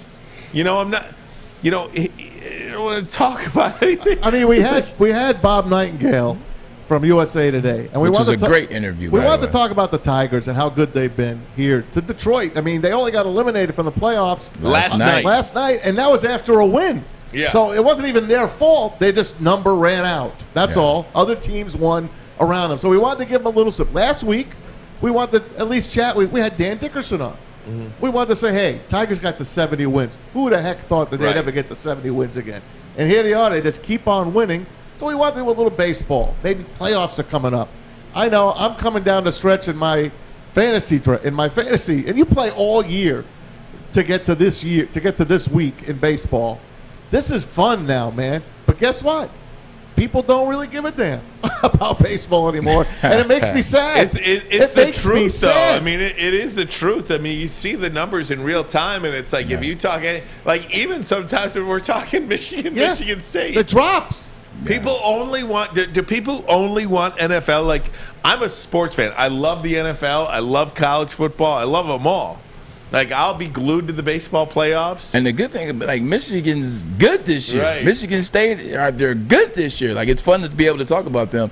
So, like, we're trying to, bring topics that, Tigers, we didn't know they were going to finish this well or even have this good of a record. Michigan, we didn't know that they would, it's early, but we didn't know they were going to play this dominant. We didn't know Michigan State was going to come into, Miami and win before the season started. So we're talking about fun stuff, positive stuff. So how come you don't want to hear about everything in sport? As a sports fan, I want everything. Yeah. I want to hear every sport talked about. I would talk about NBA a little today if it was up to me. If I had a 4-hour sports show. Well, yeah. Listen, if I had a 4-hour sports show, you want me to talk NFL for 4 hours? I don't think so. I think it's seasonal. I think this is a different thing, too, because, Braylon, we're only on for 2 hours. Yeah. It's 2 hours jam-packed. You can listen but whenever it's you 2 want. hours. Really, it's a 3-hour show. Yeah. Because we don't have commercials. Right. We're back in 30 seconds. That's our true. longest break. With 30, and then you add the reads in there too, and then the videos are there at the end. Yeah, it's like an hour and 25. Because in this format too, you don't want longer than 30-second commercials. No, you don't, right? Because you want to keep people. Yeah, it's like if you get the 4-minute commercial, like you come back, whoa, where did 150 people go? Right. So you want to keep that number. I try to listen to radio now. I can't. Right. I can't stand it because I can't stand to hear the commercials. I'm like. And if you watch TV, you're skipping the commercials on your DVR. You're fast forwarding them. No one wants to hear visual. It was like 12:17 the other day, and I knew, I listen to our guys, Big D Energy, but I, do flip around a little bit, on satellite radio, and I go on satellite radio commercial. It was, in the other station, Mad Dog Radio, up to the commercial, and I'm like. My guys are on, and they're not going off. Oh. But I mean, just think about a YouTube video where you have to sit through a 15-second commercial, and you're like, oh my gosh, when's it going to end? I don't get the after 5 seconds. I don't get the skip ad. I didn't even think about. Oh man, I didn't even think about that. So it's crazy because this format is a unique one where you literally see the numbers, and when you talk NFL. They're here. When you talk anything other than the National Football League, they're here. And nobody wants to sit through longer than a 30-second commercial. It's a fascinating thing. I guarantee you, they didn't want to sit through you just talking just now. Everybody left. Everybody left. Let's look at your power rankings, Braylon. What do you like? Throw the power rankings up if you would, Alex. Power rankings in the NFL. This is Pro Football Talks NFL Power Rankings. Do you like what you see at the top there? The Bucs should be number 1. I'm cool with that. The Rams, I don't know about them being 2 at the top. I don't think their wins were substantial enough to have them 2, considering we didn't know how good they would be going into the season. Bucs Rams this week. I know. So we'll get the answer on that one very quickly. I think you still got to have Kansas City up there. Baltimore beat Kansas City, lost a tight one to the Raiders in Vegas. So I still like the Ravens there. But I like the 49ers. I don't understand why the Bills are ranked above the 49ers. I don't understand why the Bills are ranked above the Cardinals. I don't understand why the Raiders, who came back and beat the Ravens, I don't understand why the Raiders, who are sitting at 2-0, are sitting in the 8th spot and not sitting at a 3 spot, or not sitting in a 4 spot, or not sitting in that coveted 2 spot by the Rams. I'm looking down here, and I'm looking at the Cowboys at 15. How are the Saints above the Cowboys? Cowboys 1-1 and almost beat the Bucs. Barring a couple small missteps in that game, the Cowboys beat the Bucs, who we are saying are going 17-0. So I don't understand how the Cowboys are that far down that list. Meanwhile, the Broncos are sitting at 2-0 and they're ranked 19. So I just see a lot wrong with the discrepancies on these power rankings after week 3. But I think the bottom is right. Yeah, the bottom 5 are right. But I think the Colts are better than what their number is showing. They just injuries are killing the Colts. If they had a quarterback, holy crow, man. So except the quarterback with 2 bad ankles. That is, and we'll talk about that tomorrow. Frank Wright could be quarterback. We'll talk about that tomorrow. Is that the most Carson Wentz thing you've ever heard in your life? Two sprained ankles. He's got a high ankle sprain on his right and a regular ankle sprain on his left. What's a regular ankle Hey, Alex, would you mind throwing that power ranking back up? Because Maz brings up the bottom of this. Here's where the Lions may have a chance to draft a quarterback of their choice. Jaguars, not taking a quarterback. Jets not taking a quarterback. Falcons probably will take a quarterback. Surprised they didn't take one this year. They went for the sexy tight end. Texans will take a quarterback. So Giants. Hey, that was the sleeper. That's what I was looking at. I was thinking, hey, the Giants, if they start losing like they did and not sold on Daniel Jones, they could be looking at a quarterback too. But the Lions should be in a position, I guess, to get at least one of the 3 quarterbacks out there. You don't like them. I don't like them, but there's no doubt they're going to draft one, right? How is Green Bay number 12? I'm still looking at the list. They beat the Lions, and the Lions they're 4th from the bottom. Got to get back on time here, guys. Going to take a break. 30 seconds. Please sit right there. Through the 30-second break, there is no skip ad after 5 seconds. 15 seconds, baby. 15. 15 seconds. We'll be right back. Videos of the day. We'll do it next. Armani and Edwards. Bottom line, Woodward Sports Network. You know why realtors love using Hall Financial as a lender? Because of our commitment to speed and service. We have nearly 4,000 5-star reviews already. Call today, 248-308-5000, or go to callhallfirst.com. Would you like to win a custom-built chopper while helping our veterans at the same time? Then watch as we turn this bike into a one-of-a-kind classic chopper. Watch the Call Sam Chopper Shop on our social media channels and get your raffle ticket today at callsam.com/chopper shop. Hey, everybody, you want to get an advantage on your sports book? Of course you do. You got to download BetQL, the only app you'll need to make smart bets. Their best bet computer model scans over 350,000 unique bets per year to give you the best bet recommendation for every game. And, of course, they tell you the reason to do it. Plus, their platform's got all the data and analytics you'd ever need. Head to the App Store or Google Play Store right now. Download BetQL. Also, you can head on the web. Try.betql. Try.betql.co/WSN. And when you get to the end, when you have to pay off, go to WSN. That's a discount code for 25% off their subscription. Do not miss out on a chance to beat your sports book this football season with BetQL.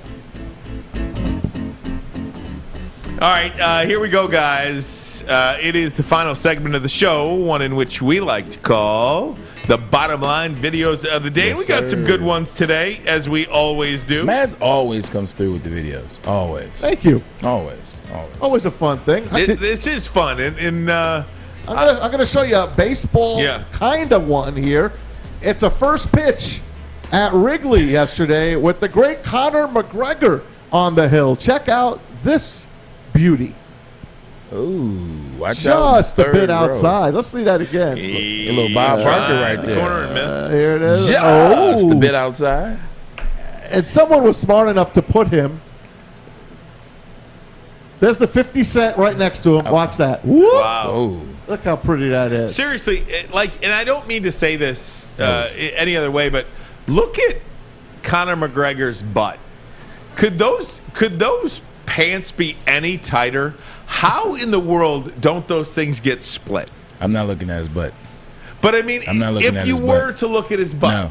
How don't those pants get split? Those are the tightest pants I've ever seen in my life. He just sold Proper 12 for $300 million. I think he can find some material that doesn't split. Fish. He is at the Cubs game, and as a Cubs tradition, they pick a celebrity to sing the 7th inning pitch. So he did that as well. 7th inning stretch, sorry. So he did the 7th inning stretch. Did he do a good job? No, I heard it was awful. Okay. Couldn't be worse than Roseanne. Hey, but if you just listen to Conor McGregor speak, you can imagine what it would sound like if he was singing / just talking the 7th inning An stretch. Irish stutter. Nothing was like going to Wrigley. Best. You go to Wrigley when Harry Carey, God bless him, was alive. And I sat underneath where Harry Carey would stick out his microphone and sing that 7th inning stretch. That was one of the biggest thrills of my life. I've been there too when Harry would do his thing. The best. The best Harry Carey is Will Ferrell used to do Harry Carey outside. My favorite Harry Carey, and this was, WGN. The Cubs were on all the time. So it was my uncle lives in Chicago, like big Cubs fan. Was watching. It was a game in April, and it was cold out. It was like snowing at Wrigley Field, and Harry Carey says, "Hey, Stoney, Steve Stone. Yep. Hey, Stoney, Budweiser. They make a Bud Light and a Bud Dry. How about making a Budweiser hot for a cold day like today?" I mean, how great is that? I went to his restaurant many times as well. I've got the T-shirts with the big glasses, and this. I went to his grave. I went to the cemetery and visited his grave. Yeah, and he's got a spot there where you're supposed to put pennies because there's slots for pennies, and each penny represents a beer, and people will just go there and just take pictures of. Well, at least I did. Take a picture in front of Harry Carey's grave. I mean, that guy, I just loved him. All right, let's move on. Yep. Yesterday during our show, I was going to play this, but we kind of ran out of time. But let's check out the Superdome. The old roof, the Superdome roof's on fire. Shoot. Check that out. We don't need the Superdome roof was on fire yesterday. What? They were getting it ready to paint the roof because it's got the new Caesar's Palace logo they got to put up there. And a fire broke out and did some damage. It's like there'll be One person was hurt, but that's about it. He's okay, by the way, but the Superdome was actually on fire. We got two more in, and you got to get the last one in. We got to do the last one. So make sure we get through both of these. Peyton. I got you. Keyword, Braylon, be quiet. Here's Peyton on Monday Night Football. Peyton Manning and Eli just smiling there, trolling Bill Belichick and the Patriots about Deflategate. Excuse me, about Spygate. There's a lot of gates. Practice. I felt like the Packers were listening to Eli, you and I, our conversation on Friday about we got to come out and run the ball. I think our conversation was bugged, kind of like the Patriots used to do back in the day. I just smiling. And the rumor was Peyton would not talk to his offense. Nope, in the locker room. They'd go into the shower, 7, 8 of them on there discussing 7 naked guys talking football in the shower. That's incredible. Isn't that something? Yeah, they weren't naked, but they definitely were in there because they were doing that. Mangini came out and talked about it, Josh McDaniels. So that was the way to be safe around that era with Belichick before they really exposed it was you got to hide the stuff. And we take you back on our last one, Ryan's favorite.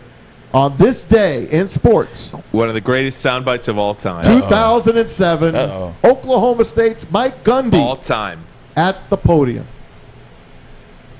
If anybody hasn't read this article, I don't read it. This was brought to me by a mother of children. I think this is worth reading. Let me tell you why I want to talk about this article. 3/4 of this is inaccurate. It's fiction. Here's all that kid did. He goes to class. He's respectful to the media. He's respectful to the public. And he's a good kid. And he's not a professional athlete. And he doesn't deserve to be kicked when he's down. That's why I don't read the newspaper. Because it's garbage. And the editor that let it come out is garbage. Come after me. I'm a man. I'm 40. I'm not a kid. Write something about me or our coaches. That's all I got to say. Makes me want to puke. Mike Gundy. Damn it. I'm Mike Gundy. I'm a man. Yeah, I'm 40. All that was cute until you see the kid sit down with his mom and the kid actually explain what really was going on with Mike Gundy and him at Oklahoma State. And Mike Gundy had his back in the media because it looked good. Like it was a thing where he said that out loud, but that's not how you really treated the players. So when I see that, that's what I think of that. Really? 100%. Right after that came out, the kid left Oklahoma State. He left Oklahoma State. Then they interviewed him. I want to say it was ESPN or Fox. It wasn't a small interview. It was a big interview. And they talked about how Mike Gundy really was. So after that, like I was so excited about that. I was like, that's how you represent for your players in college. And then the kid comes out and I was like, Oh, man. That sucks. Yeah. You just ruined my hey man, I'm a man. No, it's still a great clip. Great stuff. Braylon, good job out of you today. Tom, good job out of you guys today. Any parting thoughts, Braylon? I'm a man. I'm 38. Yeah, baby. Maz, you good? I'm an old man. All right. Fish, you got any parting words here today? I do not. Alex, you want to say anything to the folks at home? Go green. Talk All right, Dynamite dropping, money. All right. Hey, let everybody know. Tell your friends about us. We appreciate it. We are Woodward Sports. Hey, tell us what you want us to talk about tomorrow. Yeah, NFL. NFL. 24/7. I got to talk about this Wentz situation tomorrow. It is the most Carson Wentz thing I've ever seen, to have him have 2 sprained ankles. Unbelievable. And we will see you tomorrow afternoon here on Armani and Edwards, Woodward Sports Network. The bottom line, baby. Yeah, baby. I got goose pimples right now. How do you not? It's the 49ers. How do you not? That was the best. That was the best part of the show. I said, I got goose pimples right now. Maz says, how do you not? How do you not? I mean, what is